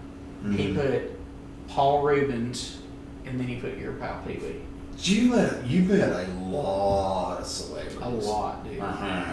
A lot. I've met a lot. It's hard to keep up with how many I've met. But I miss him. but I enjoy it. Yeah, I miss his Jeff Goldblum's really cool. That's the Marvel guy, right? Jurassic Park, and Oh. he's been in all kinds of stuff. Jeff Goldblum. You're a Disney World guy. I like Disney World, but I like Universal better. I've been to Disney probably over 140 times, separate trips. Yeah. I've been to Universal. I'm an annual pass holder at Universal, so we go a lot. We go to Halloween Horror Nights a lot, which is badass. I love Halloween Horror Nights. Is it around? That's around Halloween. Yeah, right? yeah. Yeah, Halloween is my go-to, and then at our venue, we usually do a giant annual Halloween party. I go stupid, dude. I drop like 10, 15 grand on a party, but I don't care because we have so much fun. We fly bands in, we have bartenders, Dude, that's what it is. I mean, like, really and truly. Dude, I love it. You only live once. Yeah. Shit. Hell with it. Live with Come on, it. do You it. know, like, yeah, do it. I get a paycheck. People's like, you need to be saving that for your retirement. For what retirement? Mine's gonna be dead by the time I'm down 60. I might as well have fun. My grandparents, like, I don't want to be sitting. And that's what I remember about my papa, man. It broke my heart. That man, he was a war veteran and was an amazing man, storyteller. You knew him. I mean, he was something. Yeah, Donald Ray Daniel. He was something else, known as P-Doo. But man, he'd sit in that shop by himself more than he did anything. But when he had he was a moonshine. He was a moonshiner. Yes, hell yeah. It's an itchy pull. How Itchy old? snort. How old was he when he passed away? 87. By God, that goes to show you right now. Oh, and people at all time, they told him for 25 years, you keep drinking that Wildcat, you gonna die, you gonna die. And then finally he had a doctor look at him and said, if you quit drinking that, you're gonna die. And he said, hell, I like you, I'm gonna come back and see you. Oh yeah. I mean, that's what he did. I mean, he was something else, man. Do you know His this? in the military was great too. He was something else. P-Doo, man, he was a good fella, man. You know, and he told me so many stories from when he was in the military, and he talked about this one Ensign Lear was his officer, and he always told me how he would get into it with him, at, you know, every turn, everything, and he got knocked down from rank twice because he knocked this sumbitch out. He knocked him down ladder well one time. P-Doo don't play no shit. No, I'll he tell you didn't. that right now. He didn't. And he said, that old damn 90-day wonder. And he always told me about Ensign Lear. He told me about him. Now, when he passed away, my aunt gave me his cruise book from when he was on the USS Duncan. And I got that cruise book, and I thought, you know what, I'm going to look at it up. It's that old man's memory. And sure damn enough, I opened that sumbitch up, Ensign Lear standing close, almost right behind him. Really? And I was like, there he is, L-E-H-R, Ensign Lear. Damn, that's awesome, dude. And you look at him, you're like, that dude looks like a prick. Oh, Papa got after him, though. He showed him who the real boss was. P-Doo was which is Daniel's grandpa, Yeah, he was. was a Liberty overall wearing, He was. moonshine drinking, Wine making, gardening. damn machine. He was a machine. He was. He I mean, was. That's the best word for that man. Yeah, he's cool as shit. To the day that he couldn't even hardly lift his legs up, he had an old grasshopper tractor, you know, with the exposed shroud and fan and everything. The old timey thing. Yeah. That had, you had to drop it down from You the had to middle. have you had to have some muscles to turn the damn steering wheel. 100%. And he had one of his buddies come out there with his mobile welding truck and welded a stick coming down with a little jut out so he would pick his pants up with his fist, put his foot up there, and then give himself up on the tractor, and by God, there he'd go. Man could barely get his leg up, but he made sure he could still get out there in that garden. And he made sure he feed them cows. Gardening for older folks, man. That was it. It's almost like it's almost like raising kids again for them. I think 100%. you know, it's like these tomatoes are gonna do good. Like I'm gonna make sure they do well. Well, and you know, talk about a garden that has been there for years, decades. It already has all the nutrients. It already has everything it needs. They sit there and they break ground. They just plant it and plant it and plant it and plant it. I remember being a little kid and well, the ground's right. no, it's perfect. It's perfect. Yeah. I remember being a little kid and giving me them big old damn bushel baskets, and there you go, big old bushel baskets, having to crawl through the old TP, them old peas and stuff. Oh you yeah. You gotta pick on the outside and the inside. Yeah, them old purple whole peas, boy. Get in there. He called me Rooster. That's my nickname. So I get in there. He told me when I was a kid, I jumped around like a banty rooster. Said, Rooster, get over here. Then my cousin Jonathan Franklin, you know him. Oh, yeah. Now, he called him Shorty, and he's taller than me. Shorty, get over here. Oh my God, dude. Yeah, you can take just a little bit more of that. You're at home. Hell, I'm at home. I may die. But we'll at least least one though. I had some whiskey. When I go downstairs, my wife's gonna be like, "Oh wow." That's when you know you did a good job. Oh wow. I got the best wife in the world. No shit. I did Like too. she's one of those people that's like, you know, podcasting for me. And I know, and the reason I'm getting this is a lot of people message me and stuff or email me. Why do you do podcasts? Well, I got you here tonight. How many kids you got at home? 3. 3 kids. And those kids are saying, "Where's Daddy?" Or where is, what time's he going to be home, right? Mm-hmm. Okay. Well, you gave me that amount of time. You took aside from your family life. You took away from, you've dropped everything you're doing, and you're here with me tonight. You know what I'm saying? Like, the most important thing I think people can give each other is their time. You know what I'm saying? Like, Yeah. But at the same time, I appreciate you doing it as well. yeah, I love it, man. I mean, I'm kind of telling a fraction of my life story, which is kind of cool. It's fun. And it'll always be here. You know what I mean? Like, but like people say, "Well, man, what do you get out of it?" Well, I get to sit down with an old friend, like I'm at a bar, Oh yeah. and I'm buzzing now off this whiskey. You know what I'm saying? Though it's like my kids are downstairs going, "Is Dad almost done with the podcast?" But then again, they all realize like, this is one of his friends. This is somebody he's known. He has not got to sit down with him this long in years. 20 years. It's been 20 years 20 at years. least. And it just goes. It does. When you have kids, man, I've got... Ticking time clocks, bro. That's what they are. They're ticking time clocks. They go. It is. They're just. They sit there, and you know one story I love telling too is my one of my best friends, Reed Hinkle, good hope. His dad, Steve Hinkle, he's passed away now. One of the greatest men I ever knew. He was like a second dad to me. But one time we were sitting around, dude, you would have loved him. He always had on a Hawaiian shirt. Always had it. Didn't matter if it was Freaking Jimmy Buffett. 15 degrees outside. That man's got him a Hawaiian shirt on. He may or may not have a doobie packed. He always had him a pipe. He's sitting back, got a fire going, and he had a storyteller voice. I mean, the old school, the real deep, just. And I'd walk in, and he'd go, "Daniel, my son." And then Reed would walk in, he'd go, "Reed." And I was always like, "Steve-O, what's up, Dad?" And we'd sit there and talk. And then one day I walked in there, and it was shortly after I had Matthew. Matthew's 13 now. Yeah. And he was like, "So how's the little one doing?" I said, "He's doing good, Steve." And he goes, and he had twins. So Reed and his sister Jessica were twins. And he goes, having kids was the greatest gift of my life. Mm-hmm. It was the greatest time of my life. It was the greatest accomplishment of my life. It really is. Until they both learned to talk and it all went to shit. That's one thing I love about old Steve, boy. Dude, I'm telling you, man. Think about it. Like, my son right now is huge in Ninja Turtles. Oh yeah, that was our thing, bro. Dude, we were. What was the big thing? Roxy.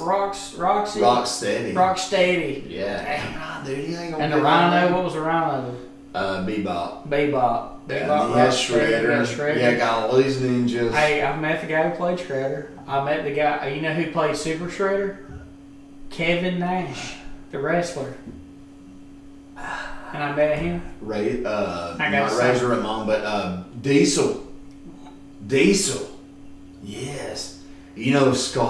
Scott Hall got bad on alcohol. He died. Damn. I watch that shit, man. I know Ernie Reyes Jr. I've met him a couple times. He was a Keno. Yeah, hell yeah. Pizza delivery guy. Pizza. Yeah, man. And he was also on Surf Ninjas. Seriously? Moto surf. What'd they say? Dang, I'm trying to think right now. Cowabunga. No. Surf's up, dude. No. No. Yeah, this has been so I much said fun. Rob Schneider was in that movie. Really? Yeah, he was the redheaded kid. They would always come in and eat all their food on Surf Ninjas. Okay. It's like Rob Snyder. it wasn't kung fu, dude. It was God. I can't remember it. It was like an off Leslie thing. Nielsen was the bad guy off a Naked Gun. I can't think. I can't remember either. I can't think. I really can't think. It's something, dude. It's country, dude. Can't remember. And I think now I'm going back to the Three Ninjas, where I'm thinking that guy going, pizza delivery guy.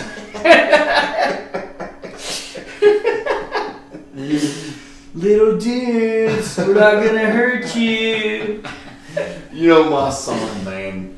He was in the Bluey. Oh yeah, that con I just went to, Bluey was there. The guy was a Bluey. Bluey gay, bro. You think so? Hell yeah. You don't name something Bluey. That's a boy name. Blue boy. Guy was a boy. Bluey is a boy. No, he was a girl. No, In that Bluey's show. Bluey's a boy, ain't In that show? he? Yeah. I think it's a girl. No, because the brown one's the girl. Bingo? I don't know. I don't watch Bluey. I don't either. I'm thinking it's like, I I think think they're both freaking girls. Like a Dude. bingo. I'm going to bingo But party. they got boy names.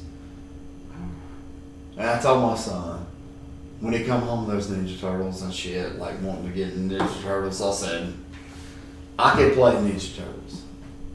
I can't play Mikey. Bluey. I can't play Bluey. Mikey was a man. Michelangelo? Yeah, dude. Damn right, dude. Cowabunga, dude. He was the one. Swinging those freaking He's the one nunchucks. I wanted. You know, the cool. He knows how to party too. Oh, he does. I'm sipping on this now, not a beer. There it is. So, you know, beer got mad. Yeah, I do. I'm about to get him one of them. You might as well. You got to break one open. One ain't gonna kill you. Yeah, I do. And What kind of damn piece of shit am I? I tell you who else I got to meet, which was awesome. Who was my Superman growing up? Was Dean Cain. Who is Dean Cain? He was Superman from Lois and Clark when we were kids. Is that the one that got his neck broke on the horse?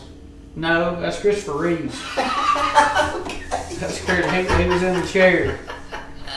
There's been many Superman. And then Ruth, last name Ruth. I met him too. He's a cool dude. Oh, here we go, Natty Daddy. Oh, that is the best out of America. It did, and you done got me freaking. Woo. I mean, it happens to the best of us.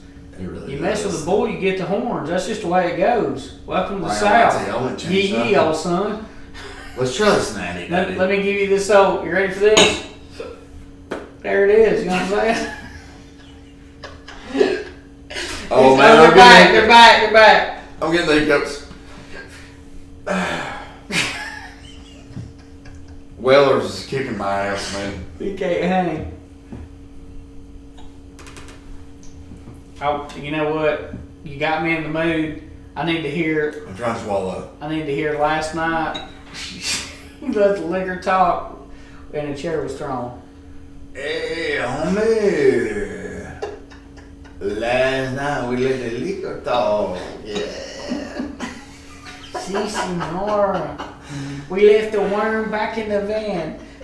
Did I tell you about this dream I had the other night? I don't know you did, but I want to hear all about it. Alright. Tell me. Well, I dreamed that once there was this boy I already like it. Go ahead. who got into an accident and he couldn't come back to school. It's getting dark. Mm-hmm. And when he finally came back, dude, his hair turned black to bright white. Mm-hmm. And then Netflix is. If you're paying attention, this is going to this series. And then there was this girl who wasn't gonna change for the girls in the girls' room. Because she had birthmarks all over her body. Burnt marks. Birthmarks. Birthmarks. Mm-hmm. But she couldn't explain it. They'd always just been there.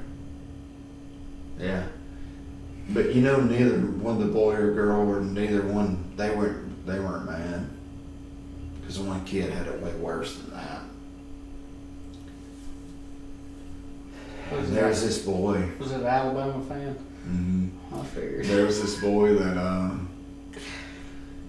his parents made him come directly home right after school. And when they went to their church, they lurched and danced all over the dance floor. He couldn't quite explain it. Is this a song and a mission? Shit, they couldn't. They've always just been going there. I tried to pull this shit on different podcasts. They were like, the fuck? But you're interested, and you're like, so the girl, what kind of birthmarks? What did they look like? Can you break that down? They were batting up by God that when she had to go to the girls' room, they discovered them. I saw this video. Hey, I got some friends in low places. Do you really? I do. Do you like Art Brooks? No. He's fucked up, man. Not anymore, I don't. I don't either. I don't like that bastard. Mm-mm.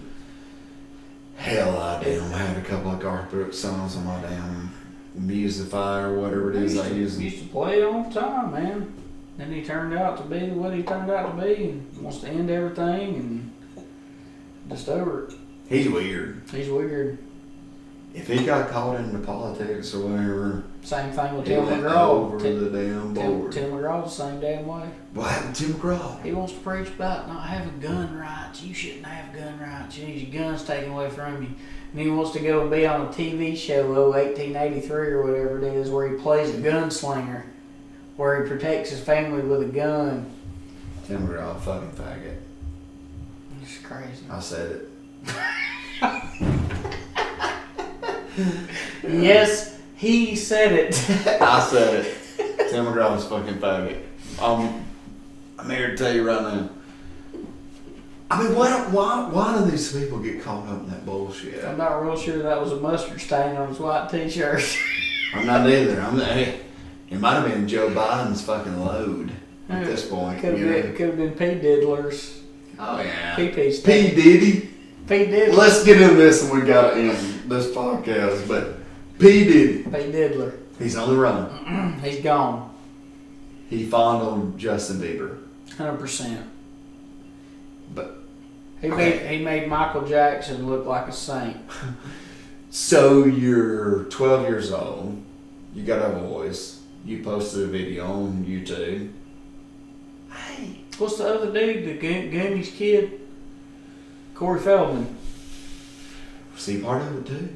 Pretty sure. He I went like it, to a dude. lot too. At 12 years old, if some dude would have come up to rub me the wrong way, you know what I'm talking about? I'm fucking out. Like I'd have been like, nah, brother. Nah, I know you're P. Diddy or whatever. I don't even know what Diddy you are, but you're not my Diddy. You know what I mean? Like, I took my Red Ryder BB gun, yeah. shot him in the big toe. Yeah, you would have. Yeah. It's a different program. It's like, I wouldn't blow somebody to like get to be on top of the world. It's just not me. You know what I mean? Like with P. Diddy and stuff, like sexual assaulted kids and stuff. Anybody who sexual assaults a kid, I believe, needs to be straight to the gallows. They should be gassed like Hitler. No, it should be painful. Oh yeah, it should be a bad deal. If you think a child is attractive, like for mine your age, you're 39, right? I'm 40. A child less than 33, I almost feel like. I feel like it's almost a child, man.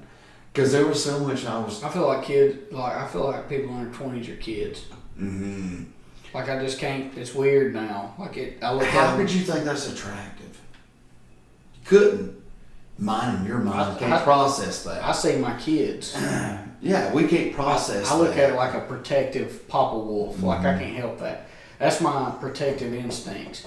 But then I go back to military mindset. If you threaten what I protect, nothing's going to stand in the way between me and you. Yeah, that's right. Yeah, it shouldn't be. That's just the way it is. And if I perish from that, so be it. But that's the oath I take. And that's the way I feel about my child. If anybody gets close to my child, in any kind of threatening, and that's threatening manner to me. People. Oh, that's way past that is. That is the ultimate. Oh, that's dude. the ultimate. And something. That's almost like murder. Oh no, it's worse than murder to me. I mean, because they got It's to worse live than with it the murder rest to of me. their life. I would rather you take my life than me find out that my kid's been messed with by a grown man. I'm there with you, dude. I mean, like, I just don't see how you could see a child being attractive. No. You need to have your testicles cut off in public. Yeah. And then you need to be. They need to nail them so much just do a stunt and fucking cut them off. No, let them rot off. I think something needs to be injected and let gangrene kick in and just let the whole be. Are you more careful, even like hugging a child that comes up that knows you? I am. I don't think that I'm more careful. I just am weirded out. I know. Like, you got this kid that's coming up to you at 7 years old. Oh yeah. Going to give you a hug. You got to squat down. Yeah.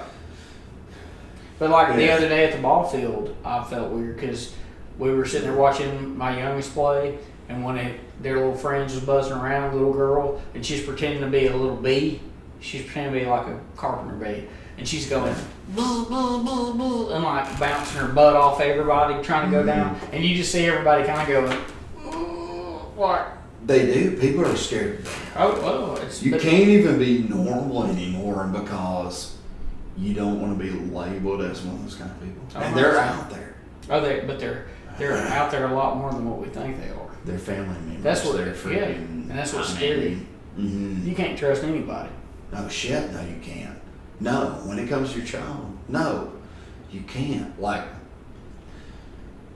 and I know I can't protect them forever, but I'm damn sure going to try. That's just me and you both do. I would do 99 to life for one of my two kids. You might as well just put one in my head because I ain't gonna stop. No, me either. You mess with my kids, I don't even want to describe. Yeah, I'll go to prison. Yeah. I would never even make it to prison. You didn't have to worry about locking me up. I know. I know what you're saying. Yeah. I mean, like, fucking wackos. They just like, how could you think like a third grader is attractive? You could walk into my house and you could walk up to my daughter and you go, oh my Lord, your cue's a button. Oh my Lord, you're the prettiest thing ever, blah blah. Give her a hug or whatever, I won't fucking think nothing about it. But there's people out there that's like, oh man, she's hot. That's old, like me and you. Me and you can't process that. Our minds can't do it. No, you can't. Because our minds don't work that way. My mind's too busy trying to figure out how I can dispose of your body. Yeah, that's right. Yeah. It's like one of those deals where it's like, you would, if you go downstairs and my daughter's like, oh, hey, yeah, bye-bye. I'll see you later, or whatever. You think, oh my God, I killed a son of a bitch over her. You know what I mean? And that's how life's supposed to be. And my daughter's same age as yours. That's just the way I look at it. But I'll tell you too, like, one thing that my wife opened my mind to, you know, being a younger man and going through the stuff that we went through and all that, we're a bunch of dogs. And we look at things like, I'm doing what I do, I'm going to tag out, I'm going to run through this, I'm going to get after that. But when you become a father, and it's like, that's what my wife explained to me. She goes, one thing you need to understand, she goes, with the boys, you're going to want to treat them different. She goes, but don't you ever look at either one of our boys and say, heck yeah, go get after her, go get it, go do what you do. Because guess what? Your daughter's doing the same thing. That's great, yeah. You don't look at her and say the same thing. See, you both got boy and daughter. And I went, No, because and she goes, no. So why is it right for them but not for her? And I'm like, and she goes, if you say it's different, I'm gonna slap you in the mouth. And I'm like, you're right. It really is. Yeah. So now I look at things a lot differently. And when you have one of your own and it hits here in the heart, completely different ball. Oh, it is very different, dude. And we went from like comical, like laughing to some dark shit, like real quick. This is what people love. Just some dark shit. Some damn. Hey, by God. Like split you. If my kid sees Jacob Gibbs or Daniel Stricklin out, and they run up and give him a hug, I know that they are just being nice. Like they don't fucking. Because I mean, if I was to go on and say I'd split you from dick to sternum and hang you up by your intestines and use you as a punching bag until you quit breathing. People already know. They already know that. They already know. They're like, yeah, but just in case you wondered if I was thinking about it, that might be a little bit of what I would think about doing. They're going to be like, let me tell you something. That son of a bitch runs a podcast. But I think he's really serious about his kids, you know? 100%. Well, Daniel Strickland, by God, I wouldn't like, yeah. Which I don't think, me and you, the people we hang around with, they would not ever think about it. Ever. No. It's the weirdos, dude. It really is. And it happens. It does. And they're everywhere. It really does, dude. More than what we realize. Mm-hmm. It is. Dude, I'm glad for this fucking whiskey. Bourbon. This damn bourbon. Me and this bastard right here is about to take a toast. I'm trying to find my logo or whatever. You got the George T. Stagg logo. I got the Blanton's logo. I think that's why you like blurted it out like some kind of weird like Blantons or Blankins or something earlier. Blankins. Dude, this right here has got me ripped.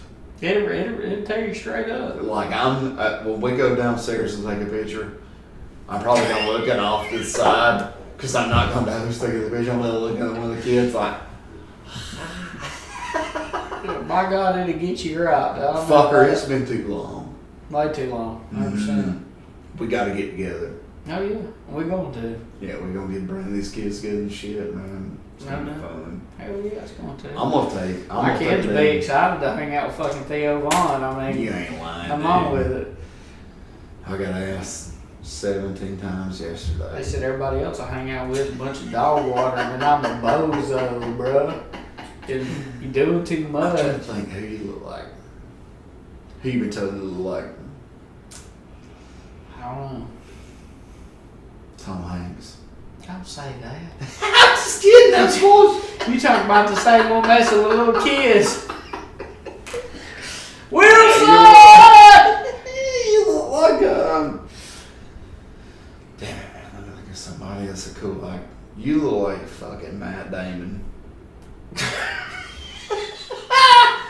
Matt Damon. Look, we're gonna lock arms there and take this live shot before I end this son bitch.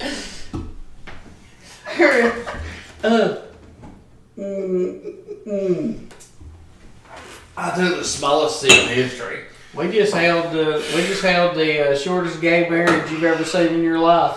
You're welcome. I barely took a sip. Did y'all see that? He barely took the tip, is what he meant to say. I might kill it though. Dude, this has been fucking fun. It's been fantastic, man. You've been all over the world. You met celebrities. You fucking yeah, dude. I've lived a very, very privileged life, I'll say. This is fun. I got to experience a lot of cool shit in life, and it's cool to be able to talk about some of it. It really is, dude. Yeah, man. Fuck yeah. All right, SK, the Fixer, package store, $278. Snead, Alabama. Snead, Alabama, dude. Stricklin Farms, wedding and event venue in Snead, Alabama. Or Playground Solutions if you need some playground equipment. I got you. I can put it in. Check him out. Free delivery, free installation, do it all. He drives a long ways too. So if you're in Mississippi, Missouri, Chicago, he don't give a shit. Like he will bring you it. So yeah. Dude, I've enjoyed the hell out of this, man. It's fun, bro. It is. It's a great time. This podcast is fucking fun. Oh yeah, they are. They are. And they sitting there just going, what's these boys from Alabama really do? Oh, yeah. Well, you done seen it. They're like, I've been all the way across the world to the bottom to the top. And I ain't stopping yet. I love it, dude. Shot ducks in the face in Alaska and all the way down in Florida to Texas, baby. He's a freaking duck fucking slayer. I love killing ducks and geese, cranes and turkeys and deer. Cranes? You can't shoot a damn crane. Kill sandhill cranes all day in Texas. Crane? Baby. Sandhill crane, and that is the ribeye of the sky. It is. It's ribeye of the sky. I believe you, but I shot a crane. Inspector, he did not. Think about that? Yeah, no, I didn't. No, you didn't. Or blue-haired him. Don't ever say that. And then the fillet of the sky is a speckled belly goose. It's so good. So good. I think me and you need no shit. Next time we podcast, it needs to be in somewhere where you're hunting. Take two. Let's fucking take this thing down there and let's do it. We'll do it. We'll take a podcast down in Florida. We'll go kill some hogs. Do it live. Hell yeah. And I'm going to tell you what. We could sit in the redneck blind. Can I sleep a little bit? No, you're going to I'm a podcast fucking all the time. napper, dude. You're going to sit there. What we're going to do is we're going to sit there and we're going to wait 3 hours till dark. And we're going to do a podcast live in the stand. Now, we might be talking like this all the time. We're going to be podcasting, talking, and doing everything we do. People love And we sit there and watch, and all of a sudden you're going to hear the feeder go, and you're going to see them old hogs come out. And we're going to go, we're going to smoke. We're going to smoke old Big Daddy over there. Have you shot doubles? Of what? Pigs. Yes. I heard, man, this like. Pigs. Alright, I'll be there to podcast, dude. Yeah, we're going to do it. We're going to set up. We're going to go remote. We're going to put our tinfoil hats on. We're going to talk about the... Dude, I've got a tinfoil hat already ready. It better be a good one. You damn right, dude. It's fucking Reynolds wrap. To have an antenna on it. I'm just. Well, I can pick up 2 radio stations I'm from already. Coleman. I can pick up 2 radio stations, so it's got to be God. It's got to be. Can you hear James Spann though? Oh yeah. If you can't hear James Spann, I don't want nothing to do with it. Good God. I can.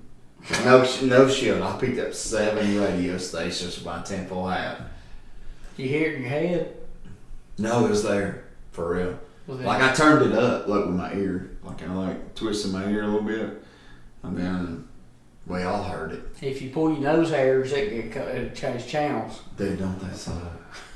Trim your nose hairs and you have to pull a few out like tweezers. And then you get it. Some Then you get it like infected. 3 inches long. Then you get it infected. Then you got a bump. I haven't been infected, but I've been like where I'm like. You haven't had it infected. Have a bump inside your nose. Oh, yeah, Inside, up in there. I've had a bump inside my Bro, nose. there is not any more pain.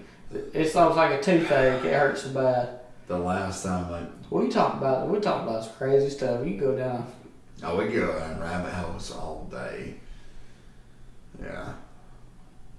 I love you, dude. I'm glad you came on. Yeah, man, 100%. Even though you're friends with that fucking gay wifer down, Nathan Brown. Oh, Toontown. Toontown, he. Yeah. I don't even know what to say about him. I don't either. I just love him. That's all I know. I love him so much. He loves men. I love him so hard. He loves men. Well, he loves. That's hard. why he loves us hard. It is. He loves so hard. You ever saw the movie Walk Hard? He loves hard. He can make a golf video called Love Hard. He's gonna be listening to this going. He's all about he's all about holes in one. Oh yeah. Doing a ball washing station and drinking some mimosas. Somebody told me that like the ball washer was to put it in Brown's mouth and twitch his nose, and it would just keep spinning. They said that's the cleanest ball you ever get back. And you'll never get it back. Nah. You can even get your logo stamped on It the was side fun. of it if you do it right. Yeah, that's someone's last idea. Swallow it.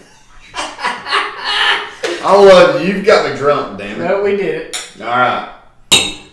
Good night, folks. Good night. Good night.